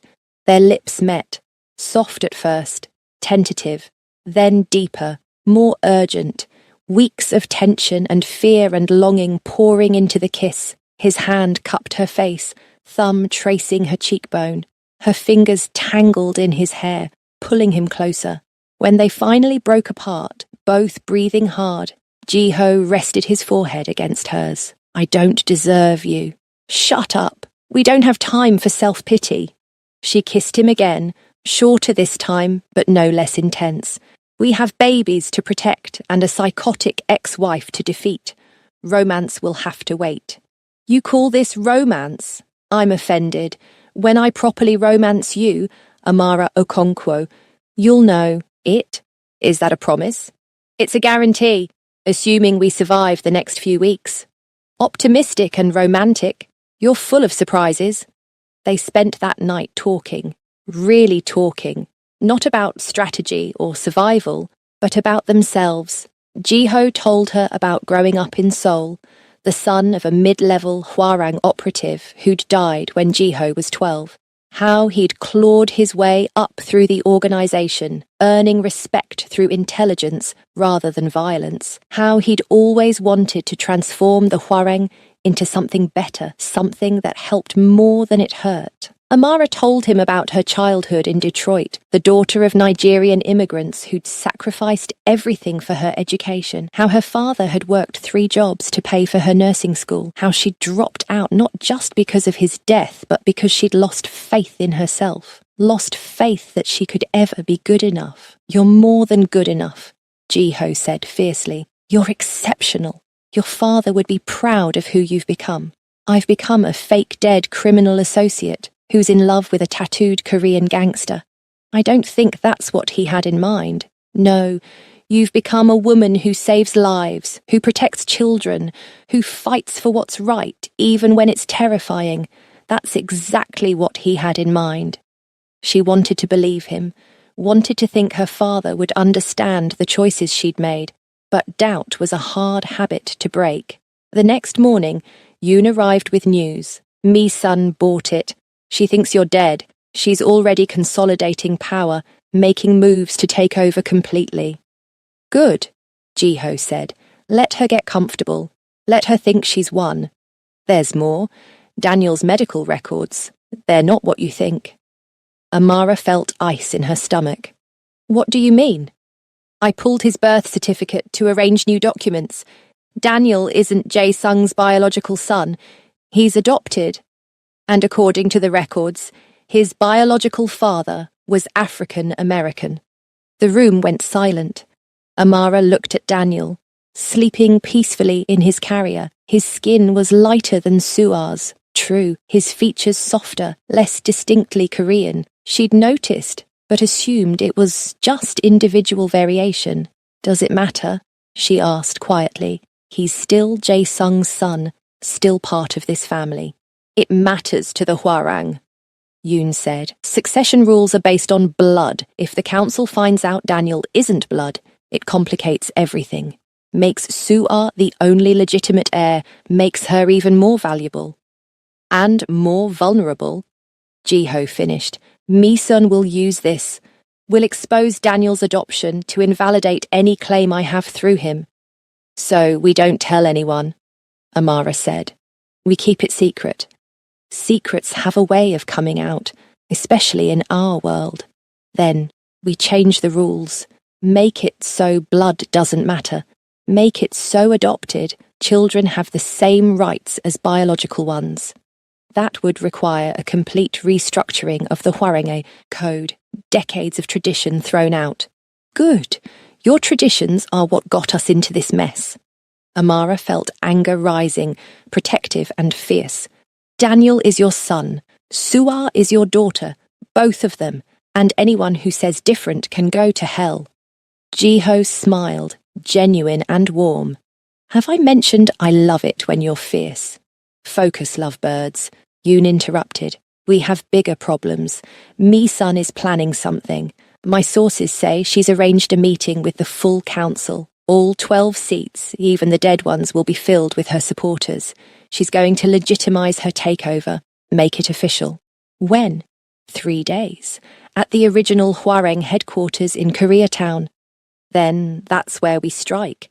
We come back from the dead and take everything from her. It's suicide, Yoon protested. She'll have 30, maybe 40 guards. We have what? 5 loyal people? 6. We have surprise. We have evidence of her crimes. And we have right on our side. Right doesn't stop bullets, Hyung. No, but it gives us a reason to dodge them. Jiho stood, testing his knee. It held. Start preparing.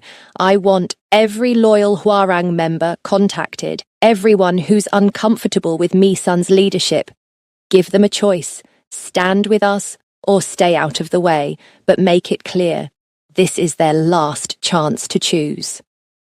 Over the next 3 days, Amara watched Jiho transform from wounded survivor to strategic warrior. He planned every detail of their assault on the council meeting, escape routes, backup plans, contingencies for every possible disaster. And through it all, he remained calm, focused, certain. Amara wasn't certain. She was terrified. But she'd learned that courage wasn't the absence of fear. It was acting despite fear. And she would act for Jiho, for the babies, for the chance at a life that mattered. The night before the council meeting, she held both babies while they slept, memorizing their faces. Suar's serious expression even in sleep. Daniel's ready smile that lit up his whole face. They were so innocent, so unaware of the violence that surrounded them. I promise, she whispered to them in Igbo, the language of her father. I promise I won't let you fall. Whatever happens tomorrow, I'll catch you. Jiho appeared in the doorway. It's not too late. You can still walk away. Take the babies somewhere safe. I'll have Yoon arrange new identities, money, everything you need. Stop asking me to leave. The answer will always be no. Even if it means dying tomorrow? Even then. She looked up at him. We're family now, right? That's what you told the council. Family doesn't abandon each other. He crossed the room and knelt beside her, careful of his knee. His hand covered hers where it rested on Daniel's back. When this is over, when Mi-sun is defeated and the babies are safe, I'm going to properly court you, take you to nice restaurants, buy you flowers, do all the normal relationship things we've skipped. I'm holding you to that. I expect expensive flowers, roses at minimum. Roses. Noted. He leaned in and kissed her forehead. Thank you, Amara, for everything, for giving me hope when I had none, for loving my children, for loving me. Love is easy. It's the staying alive part that's hard. Then let's focus on that tomorrow, staying alive. The council meeting was scheduled for 7 p.m. Jiho's team arrived at 6, using a tunnel system that ran beneath Koreatown. Remnants of Prohibition-era smuggling routes, now used by the Hwarang for exactly this kind of situation. There were 8 of them total. Jiho, Amara, Yoon, and 5 loyal Hwarang members who'd been horrified by Mi-sun's methods. Not an army, barely a squad. But they had surprise, determination, and nothing left to lose. They emerged in the basement of the headquarters building. Above them, they could hear footsteps, voices, the council gathering. Mi-sun was probably already there, triumphant, ready to claim her victory. Remember the plan. Jiho said quietly. We go in fast and loud. Yoon projects the evidence before anyone can react. I make the challenge, and we pray the council chooses honor over fear. And if they don't, one of the Hwarang members asked, then we fight our way out and burn this whole organization to the ground. They moved up the stairs, weapons drawn but held low. The council room was on the 3rd floor, a traditional Korean-style space with floor seating and low tables. Through the door, Amara could hear Mi-sun's voice, confident and cold. The old ways are dead. Ji-ho is dead, and the Hwarang will rise stronger than ever under my leadership. All in favor? Now, Ji-ho said and kicked open the door. The room froze. 12 council members, Mi-sun at the head of the table, 30 guards stationed around the perimeter, all staring at the ghosts of Ji-ho and Amara like they were hallucinations. The old ways aren't dead, Ji-ho said, walking into the room with Amara at his side. And neither am I. Surprise! Mi-sun recovered first, her face twisting with rage. Kill them! Kill them now!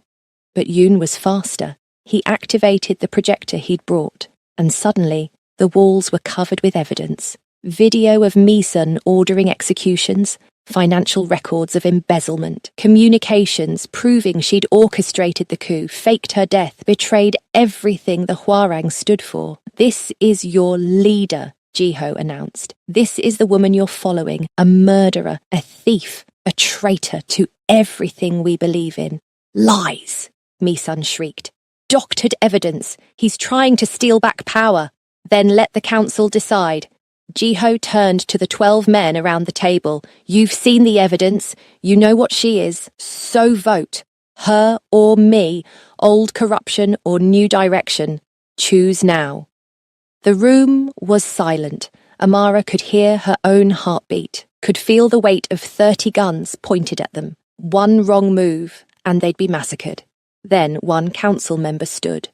An older man, with grey hair and steady eyes. I vote for Ji-ho. For honor. For the real Hwarang code. Another stood. Ji-ho. Then another. Ji-ho. One by one, they rose. 8 total, 2/3 of the council. Mi-sun looked around wildly. You're all traitors. I'll have you killed. I'll destroy your families. You're done, Mi-sun, Ji-ho said quietly. It's over. She laughed, high and broken. Over? You think this is over? She pulled a phone from her pocket. I have 12 bombs planted throughout Detroit. Hospitals, schools, places where your precious civilians gather. One call and they all detonate. Hundreds dead, maybe thousands. You're bluffing. Am I? She held up the phone, her finger over a button. Let me leave. Let me take what's mine and disappear. Or I press this button and we all become mass murderers. The room held its breath. Amara felt ice in her veins. Mi-sun was insane enough to do it. Desperate enough. And Ji-ho knew it too. She could see the calculation in his eyes, the terrible math of lives versus principles. Let her go, Amara heard herself say. It's not worth it. Let her go. No, one of the council members said. He pulled out his own phone. I've been tracking her communications. There are no bombs. She's lying. She's always been lying. Mi-sun's face went white, then red with rage. She lunged at the council member, a knife suddenly in her hand, but Yoon was faster. He fired once, precise and clean, and Mi-sun crumpled to the floor. For a moment, no one moved. Then Ji-ho was kneeling beside his wife, checking her pulse. She's alive, shoulder wound, she'll survive. To stand trial, the grey-haired council member said, for all her crimes. Agreed? Agreed, Ji-ho said. And just like that, it was over. Mi-sun was arrested, hauled away by Hwarang security. The council voted officially, 10-2 in favour of Ji-ho's leadership, and Amara found herself recognised as an official member of the Hwarang family, the first outsider ever granted such status. It should have felt like victory. Instead, She just felt exhausted. They returned to the safe house as the sun rose, the babies crying for their morning feeding. Amara prepared bottles on autopilot, her hands shaking now that the adrenaline was fading. "We did it," Jiho said, sinking onto the couch. "We actually survived. Barely." She handed him Suar's bottle. "And now what? We just go back to normal, pretend none of this happened?" "No, we build something new, something better." He looked at her seriously. "Amara, the council voted to change the succession rules. Adopted children now have equal rights to biological ones. Daniel is my legitimate heir, just like Suar. And it's because of you, because you fought for him." "I fought for all of us." "I know, and I want to make it official. Not the Hwarang way, but the legal way. I want to adopt both children, and I want you to be their mother. Officially, legally, if you'll have us." Amara felt tears burning her eyes. "You're asking me to be a mother? To criminals' babies? I'm asking you to be a mother to 2 children who love you, who need you, who chose you just as much as you chose them." He paused. "And I'm asking you to be my partner. In everything. The Hwarang, the children, life, all of it. I love you, Amara, completely, terrifyingly, and I don't want to do any of this without you." She looked at Suar and Daniel, both watching her with wide, trusting eyes. She thought of her father, of his last words, of the guilt that had haunted her for months, and she realized the guilt was gone. She'd caught them, all of them. She'd kept her promise. "Yes," she said, tears streaming down her face. "Yes to all of it. To being their mother, to being your partner, to this insane, dangerous, beautiful life we've somehow built together."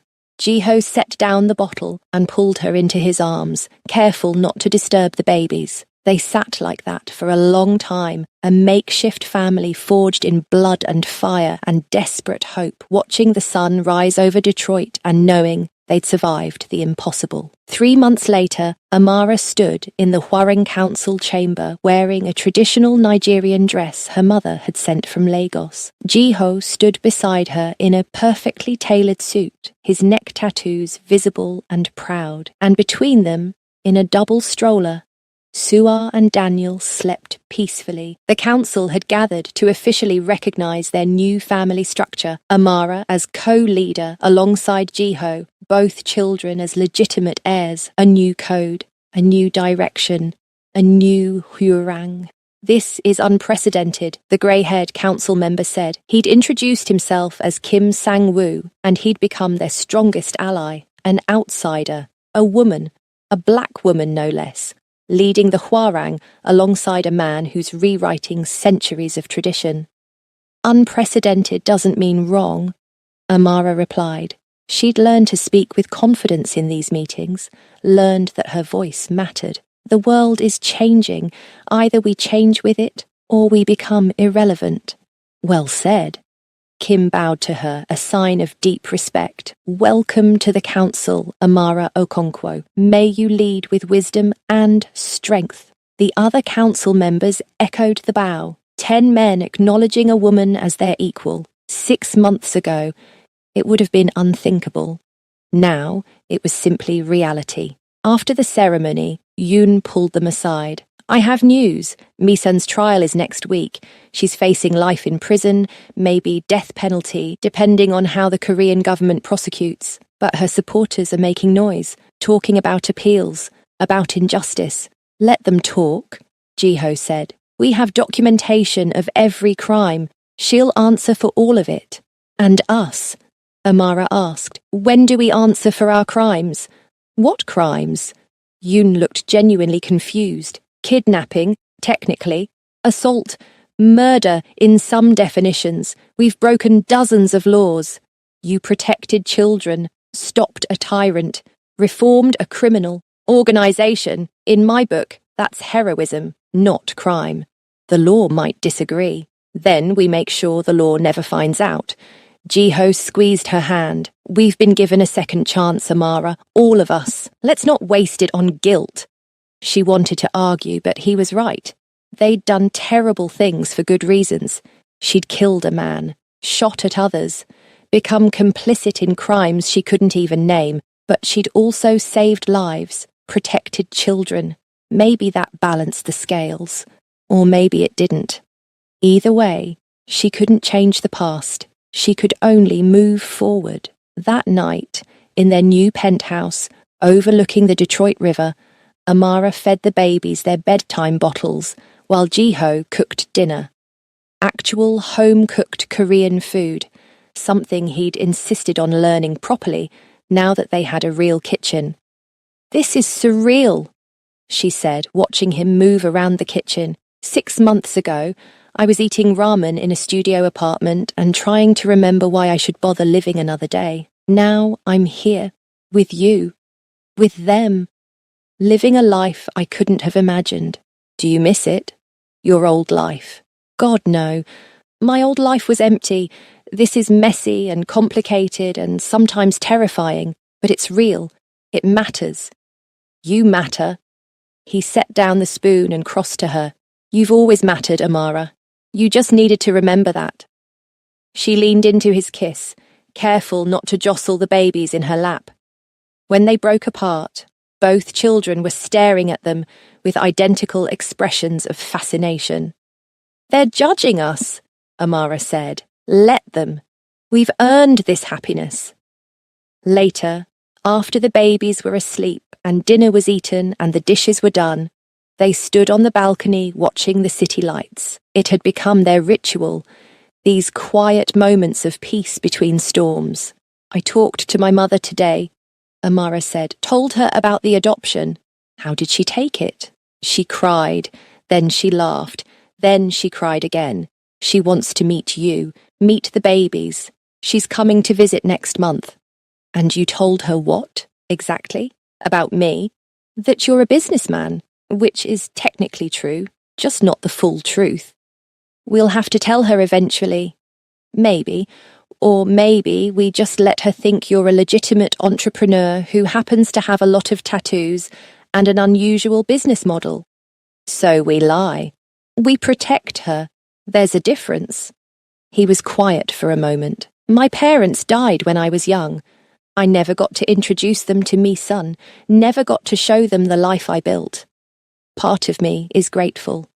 They wouldn't have approved, but another part wishes they could see this, see us, see that I found something real in all the darkness. They'd be proud," Amara said firmly, "of the father you've become, of the leader you are, of the man who chooses love over power. I didn't choose. Love chose me. You chose me. We chose each other, and we'll keep choosing each other every day, no matter what comes." He pulled her close, and they stood like that for a long time, two broken people who'd found wholeness in each other, watching their city sleep and dreaming of futures they'd fought so hard to earn. We hope you've enjoyed this incredible journey with Amara and Jiho. If you've been following along, please hit that subscribe button and smash that like. We want to hear from you in the comments. What did you think of Amara's transformation? Are you team found family? And most importantly, where are you watching from? Drop your city or country below. Part 2 is coming up next, where we'll see how this story concludes. Don't go anywhere. The first few weeks of their new life settled into something almost resembling normalcy. Almost. Because normal people didn't have armed guards stationed outside their penthouse. Normal people didn't attend council meetings where life and death decisions were made with the casualness of discussing weather. And normal people definitely didn't have their 10-month-old babies attended by bodyguards trained in martial arts. But Amara was learning that normal was overrated. She'd enrolled in online nursing courses, determined to finish her degree. If she was going to be co-leading a criminal organization, she reasoned, she might as well have a legitimate career to fall back on. Plus, her medical skills had already saved lives multiple times. Might as well make them official. Jiho had thrown himself into restructuring the Hwarang. He was phasing out the more questionable operations, moving toward legitimate business ventures, cybersecurity consulting, corporate risk assessment, private investigation services, all using the Hwarang's extensive intelligence networks, but operating within legal boundaries, mostly. "We're going straight," he'd announced at a council meeting. "Or as straight as we can go, without completely dismantling everything. No more blackmail, no more extortion, no more hurting people for profit." "And what do we do with the people who can't go straight?" Kim Sang-woo had asked. "The enforcers who only know violence, the operatives who've built lives around illegal activity. We retrain them, give them legitimate options, and if they can't adapt, we pension them out. Generous severance, new identities if needed, and a clean break." It was ambitious, maybe impossible, but Jiho was determined, and Amara found herself believing in his vision. They could transform the Hwarang into something better, something her father would have approved of, maybe. The babies were thriving. Suar was pulling herself up on furniture now, determined to walk before her first birthday. Daniel had developed an infectious laugh that made everyone smile. They were happy, healthy, loved, everything Amara had fought so hard to protect. But peace never lasted long in their world. The call came at 3 a.m., jarring them awake. Yoon's voice, tight with tension. "We have a problem. Mi-sun escaped custody, killed 2 guards and disappeared. We think she's coming. For the children." Amara was on her feet instantly, running to the nursery. Both babies were sleeping peacefully, unaware of the danger. She scooped them both up, carriers and all, while Jiho grabbed weapons and made rapid-fire calls. "How long has she been gone?" Jiho demanded into the phone. 2 hours, and you're just telling us now. Get every available person to this address, and find her, Yoon. Find her before she finds us." They retreated to the panic room Jiho had insisted on installing, a reinforced steel box hidden behind a false wall, stocked with supplies for a week-long siege. Amara hated it, hated that her children needed a panic room, hated that their lives were still defined by violence despite all their efforts at reform. "She'll come for them," Jiho said, checking his weapons with practiced efficiency. "She knows the council will never accept her back. Her only leverage now is Suar and Daniel. She takes them, she can force us to give her what she wants." What does she want? The tattoos. Always the tattoos. The information encoded on my skin. It's worth billions. She'll never let it go. Then give it to her, decode it. Put it on a hard drive and hand it over, whatever it takes to keep the babies safe. He looked at her like she'd suggested burning down the world. "Amara, that information is the only thing keeping us alive. The moment Mi-sun has it, she doesn't need us anymore. We become liabilities. Then we destroy it. All of it. Burn the data, laser off the tattoos, whatever it takes. Just end this." "I can't." "Why not?" "Because other people depend on that data. Whistleblowers we've promised to protect, abuse victims whose identities we guard, journalists with sources that would be killed if exposed. That information isn't just money, it's people's lives." Amara hadn't thought of that. She'd been so focused on the criminal aspects of the Hwarang that she'd forgotten they also did good. Real, necessary good. "So we're trapped," she said. "Can't give up the tattoos, can't destroy them, can't let Mi-sun take the babies. What's our play? We end her permanently. No more exile, no more mercy. She's proven she'll never stop. So we make sure she can't continue." "You mean kill her?" "I mean protect our family by any means necessary." Amara should have been horrified, should have argued for a peaceful solution. But she'd seen Mi-sun's eyes when she pointed a gun at the babies, had heard her casual dismissal of her own daughter's life. Some people couldn't be reasoned with. Some threats had to be eliminated. "Okay," she said. "Then let's eliminate her." They stayed in the panic room for 6 hours, while Yoon coordinated a citywide manhunt. Every Hwarang member, every allied organization, every contact they'd accumulated over decades, all searching for one woman who'd proven herself a ghost. Finally, at 9 a.m., Yoon called back. "We found her. She's at the original safe house, the motel where Park was killed. She's alone, or appears to be. Could be a trap." "It's definitely a trap," Jiho said. "But we're going anyway. Keep the perimeter secure. No one in or out without my authorization. Boss, let me go instead. You stay with the family." "No. This ends with me. I brought Misun into the Hwarang. I married her. I failed to see what she was. This is my responsibility." "Then I'm coming with you," Amara said. "Don't argue. You'll need backup, and I'm the only person you trust absolutely. So, let's go." They left the babies with 3 bodyguards in the panic room. It killed Amara to walk away from them, but she couldn't let Jiho face Misun alone. They were partners now, in everything. The drive to the motel was tense.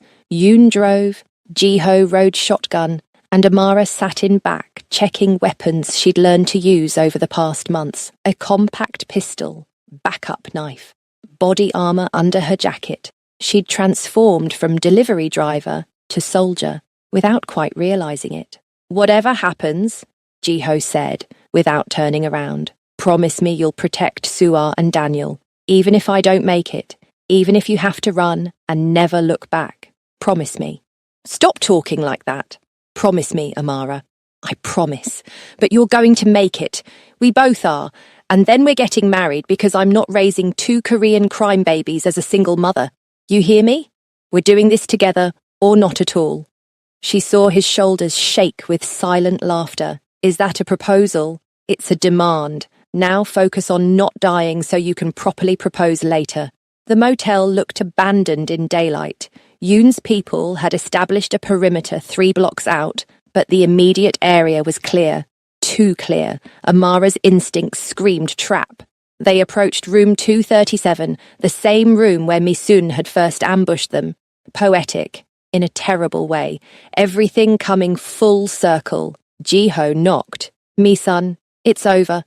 Come out peacefully and you'll get a fair trial. I promise you that much." The door opened. Misun stood there and she looked like a different person. Wild-eyed, dishevelled, a far cry from the elegant woman who'd once led council meetings. But the gun in her hand was steady. "Fair trial?"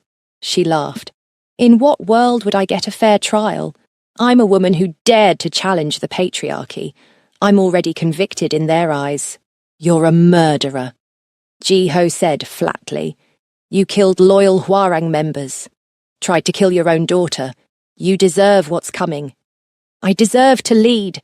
I'm smarter than you, more ruthless, more willing to do what's necessary to make the Hwarang powerful.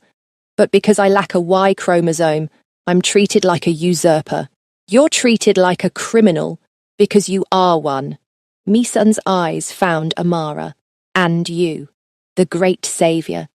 Did he tell you he's using you? That you're just a shield? The black woman who makes him look progressive while he maintains all the real power?" "He's told me everything," Amara replied calmly, "including how you faked your death and abandoned your daughter. So save your manipulations. They won't work, won't they? Tell me, Amara, do you really think you can lead the Hwarang? Do you think those old men respect you? They tolerate you because Jiho demands it. The moment he's gone, they'll throw you out like garbage. Then I guess Jiho better not go anywhere. We'll see about that." Misun raised the gun. "I'm walking out of here with the babies. You're going to let me go, or I detonate the real bombs I've planted. Yes, real ones this time. I've had 3 months to plan this. 3 months to place explosives in every location you care about. The penthouse, the council headquarters, the safe houses, all wired and ready." "You're bluffing again." "Am I?" She held up a phone. "Want to test that theory? Want to bet your children's lives on it?" Jiho's jaw clenched. "What do you want?" "The decryption keys." All of them. Written down, verified, and handed over. Then I take Su'a, disappear, and you never hear from me again. No, Amara said before Jiho could respond. You're not taking those babies anywhere. Then they die, along with everyone else in those buildings. I've got nothing left to lose, Amara. Can you say the same? The standoff stretched, seconds feeling like hours. Then Jiho spoke, his voice eerily calm. I'll give you the keys, but not Su'a. Just the information. You can disappear, start over, use that data to build whatever empire you want. But my daughter stays with me. She's my daughter too. You stopped being her mother the moment you tried to kill her, so take the keys or take nothing. But the answer on Su'a is no, forever. Misun's finger tightened on the trigger. I could just shoot you both, take the babies by force. You could try. Yoon's voice came from behind her. He'd somehow entered through the bathroom window, silent as smoke. But you'd be dead before you pulled the trigger. And those bombs. We found them. All of them. You're really not as clever as you think. For the first time, genuine fear crossed Misun's face. She spun toward Yoon, gun tracking him, and in that moment of distraction, Jiho moved. He crashed into her, sending them both to the floor, the gun discharged, the bullet going wild. And then they were struggling, rolling, fighting with the desperation of mortal enemies. Amara rushed forward, trying to get a clear shot, but they were too tangled. She saw the flash of Misun's knife, saw blood bloom on Jiho's arm, and made a decision. She dropped the gun and grabbed a lamp from the nightstand. Heavy, solid, ceramic. She'd used one before, knew exactly how effective it could be. She swung hard, connecting with Misun's temple. The woman went limp instantly, knife clattering from her fingers. Jiho rolled away, breathing hard, clutching his bleeding arm. Is she dead?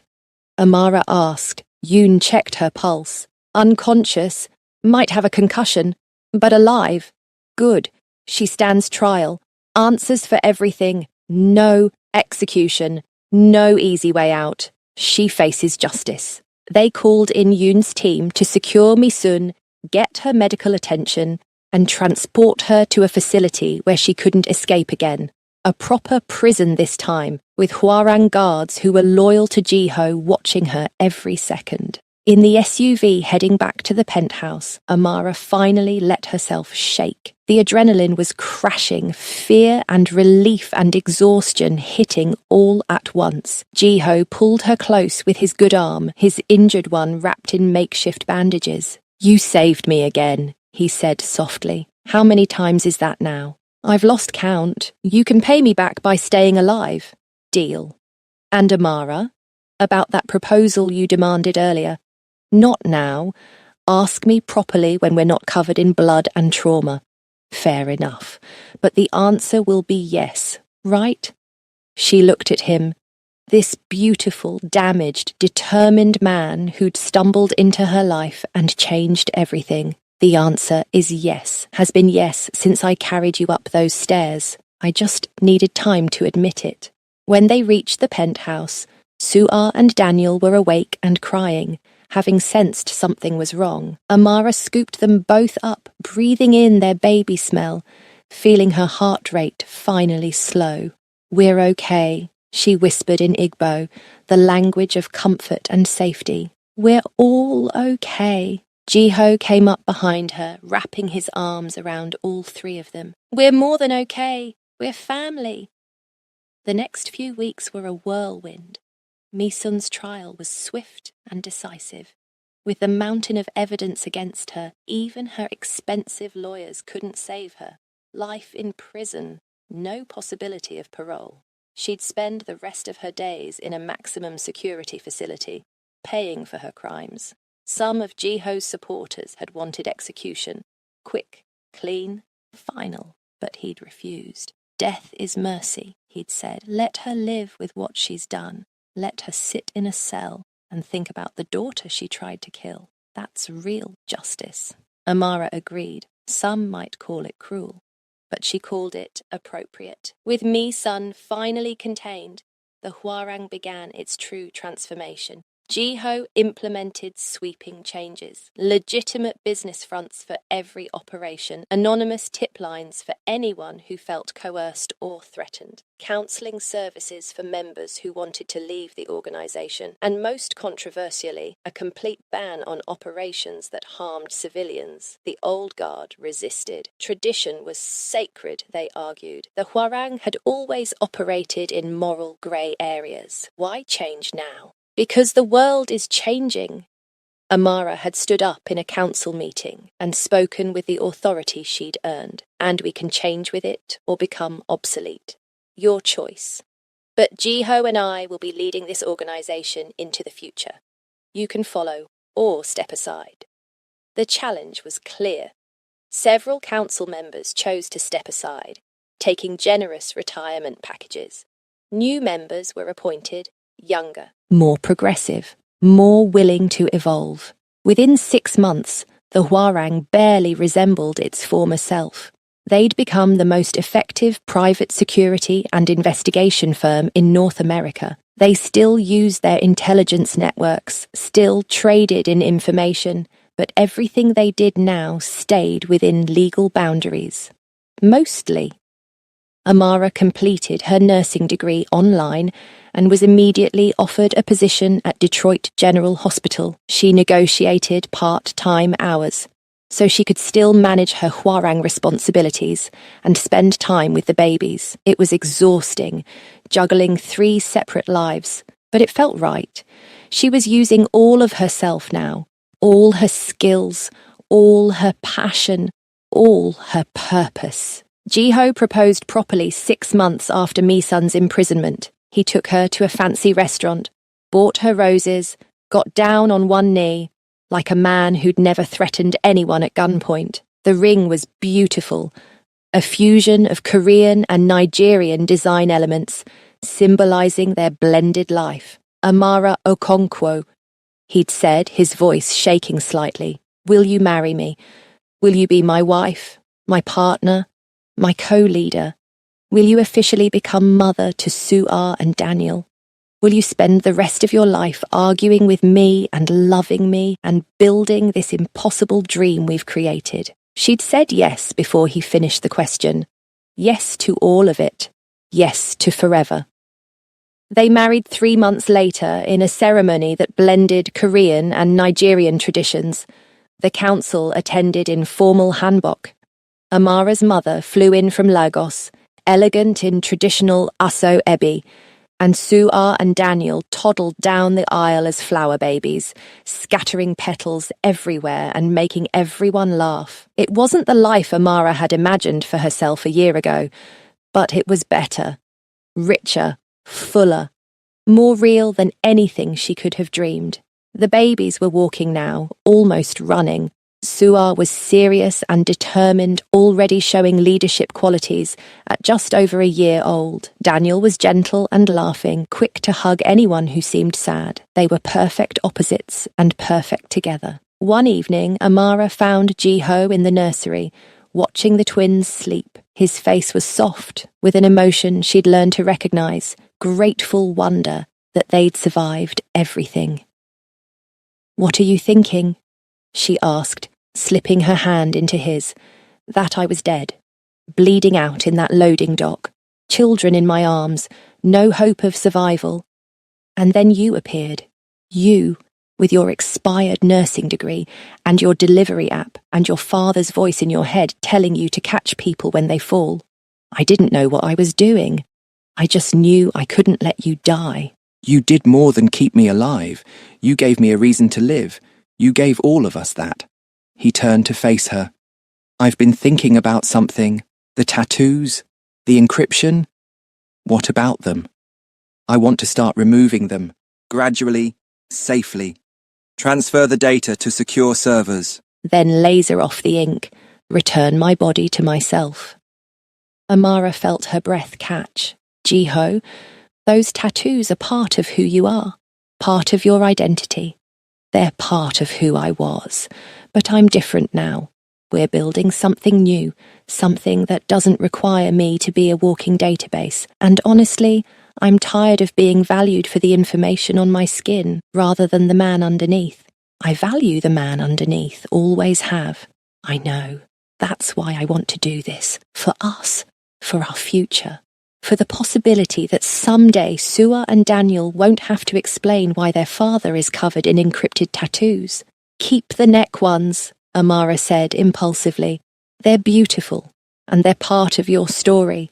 Our story. The first thing I noticed about you, even while you were pointing a gun at me. He laughed. Keep the neck tattoos. Remove the rest. I can live with that compromise. Good.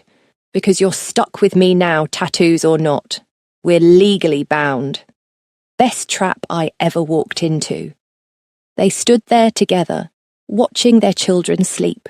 Two broken people who'd somehow built a whole life. Outside, Detroit glittered in the darkness, a city that had witnessed their transformation from strangers to family.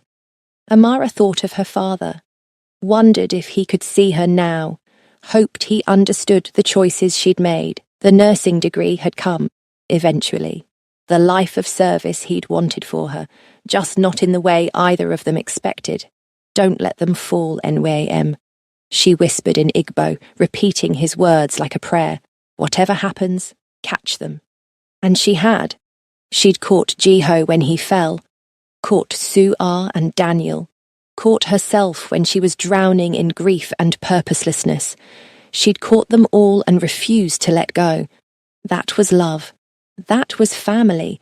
That was the life she'd fought so hard to build. 1 year later, Amara stood in the council chambers, holding an infant in her arms, not Su-Ah or Daniel, both of whom were toddling around causing chaos in the corner under Yoon's watchful eye. This was her daughter. Hers and Jiho's, 3 months old, with her mother's dark skin and her father's intense eyes. They'd named her Ada, the Igbo word for first daughter, paired with the Korean name Haewon. Ada Haewon Kang, a living symbol of everything their family represented: fusion, hope, the future. The council had gathered to witness her formal introduction. Another unprecedented moment in Hwarang history, a child of mixed race, born to the organization's leader and his black wife, being recognized as a legitimate heir alongside her adopted siblings. This is Ada, Jiho announced, his voice ringing with pride. My daughter, Amara's daughter, sister to Su-Ah and Daniel, and according to our new succession rules, an equal heir to Hwarang leadership. Kim Sang-woo stood and bowed. Welcome, Ada Haewon. May you grow strong and wise. May you lead with honor. May you continue the revolution your parents started. One by one, the council members bowed. Some still looked uncomfortable with the changes, with the mixed-race heir, with the future barreling toward them, but they bowed. That was progress. After the ceremony, Amara's mother pulled her aside. She'd moved back to Detroit 6 months ago, unable to stay away from her grandchildren. Your father would be so proud, she said, tears in her eyes, of all of this, of who you've become. I'm married to a reformed criminal, Mama. I don't think that's what he imagined. No, he imagined you would be a healer, someone who saves lives. And look at you. She gestured around at the council chamber, at Jiho playing with the children, at the organization that had transformed itself. You saved one life and ended up saving dozens, maybe hundreds. You've healed more than bodies, Ada M. You've healed souls. It was the first time her mother had called her Ada, the name they'd given the baby, the name that meant first daughter, most precious, most loved. Thank you, Amara whispered, for understanding, for accepting this. Understanding? Accepting?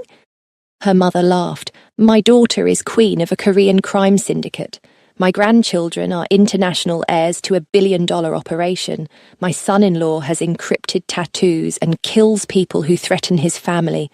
What's there to accept? This is wonderful. Mama, you're supposed to be scandalized. Scandalized? Please, I grew up in Nigeria during military coups. I've seen real criminals. Your husband is trying to reform his organization, provide for his family, protect the innocent. That's not criminal, that's leadership. You're taking this surprisingly well, because I see how happy you are, how purposeful. You were dying inside after your father passed, Ada M. Now you're alive, you're thriving, you found your place. That's all any mother wants for her child. Amara hugged her mother tightly, careful not to crush baby Ada between them. I love you. Thank you for not giving up on me. Impossible. You're my daughter. I never give up. That night, after the babies were all asleep and the bodyguards were stationed and the world was as safe as they could make it, Amara and Ji-ho collapsed onto their bed. 3 kids, Ji-ho said wonderingly. We have 3 children. How did this happen? Biology, mostly, with some poor decision-making mixed in. Best poor decisions I ever made. He pulled her close, mindful of her still healing body from childbirth. Amara, I need to tell you something. The council wants to make you official co-leader, not just symbolic, real authority, equal voting power. I already have that, on paper. They want to make it ceremonial. Traditional Korean ceremony, full recognition. You'd be the first woman to officially lead any branch of the Hwarang in its entire history. And you're okay with that? Sharing power completely. I'm more than okay with it. I'm insisting on it. You've earned this, Amara. You've transformed this organization just as much as I have. More even. They respect you, fear you a little, trust you completely. That's real leadership. She thought about it. A year ago, she'd been nobody. Now she was being offered equal leadership of a multinational organization. It was absurd, impossible, perfect. Okay, she said, let's do it. Let's burn down every last tradition that says I can't. Let's show them all what real change looks like. That's my queen, your partner, your equal. Your pain in the arse who's going to spend the next 50 years arguing with you about everything. Can't wait. They fell asleep like that, tangled together. 3 baby monitors are softly glowing on the nightstand. Outside, their bodyguards kept watch. In the next room, their children dreamed. And somewhere in the city, the Hwarang continued its transformation into something new. 6 months later, Amara stood in front of the full Hwarang assembly, not just the council, but representatives from every branch, every cell, every operation across North America. Hundreds of people gathered to witness her official coronation as co-leader. She wore traditional Korean hanbok in rich purple and gold, paired with Nigerian coral beads her mother had worn at her own wedding. Her hair was styled in intricate braids, her makeup flawless. She looked like royalty, felt like an imposter. But then she saw Ji-ho standing at the front of the assembly, Sua on his hip and Daniel holding his hand. Her family, her reason for all of this. She walked forward, head high, remembering every person she'd saved, every decision she'd made, every time she'd chosen courage over fear. The ceremony was in Korean, but translators provided running English commentary, ancient words, ancient traditions, being adapted to include a black woman from Detroit who'd stumbled into this world by accident. When they placed the ceremonial crown on her head, a hush fell over the assembly. This was the moment, the point of no return. The Hwarang fully accepting that their future looked different from their past. Then Kim Sang-woo began to clap, slow at first, then building. Others joined. Soon the entire assembly was applauding, and Amara felt tears streaming down her face. She was queen. Actually, officially, ceremonially queen of the Hwarang. What the hell was her life? In her acceptance speech, Amara spoke in both English and the little Korean she'd learned over the past year. I'm not Korean, she began. I don't have Hwarang blood. I don't come from your traditions. But I've learned your ways. I've earned your trust. And I promise you this. I will lead with honor. I will protect the innocent. I will transform this organization into something that serves rather than dominates, and I will never forget that I stand here because one man fell at my feet and asked for help, and I chose to catch him. She looked at Jiho. We chose each other, and we'll keep choosing each other, and choosing this organization and choosing honor every single day. That's my promise. That's our promise. The old Hwarang is dead. Long live the new Hwarang. The assembly erupted. Some were cheering, some were weeping, some were probably horrified but hiding it well. But they were all united now, all committed to this strange new future. After the ceremony, during the reception, Yoon pulled Amara aside. I have news. Misun died in prison. Heart attack. She was only 42, but the stress, the anger, it ate her alive. Amara felt nothing. No satisfaction, no grief. Just a strange emptiness. How do I tell Su-ah? When she's older, how do I tell her that her biological mother tried to kill her? You tell her the truth. That her mother was sick. That mental illness and greed destroyed her, but that she had two parents who loved her enough to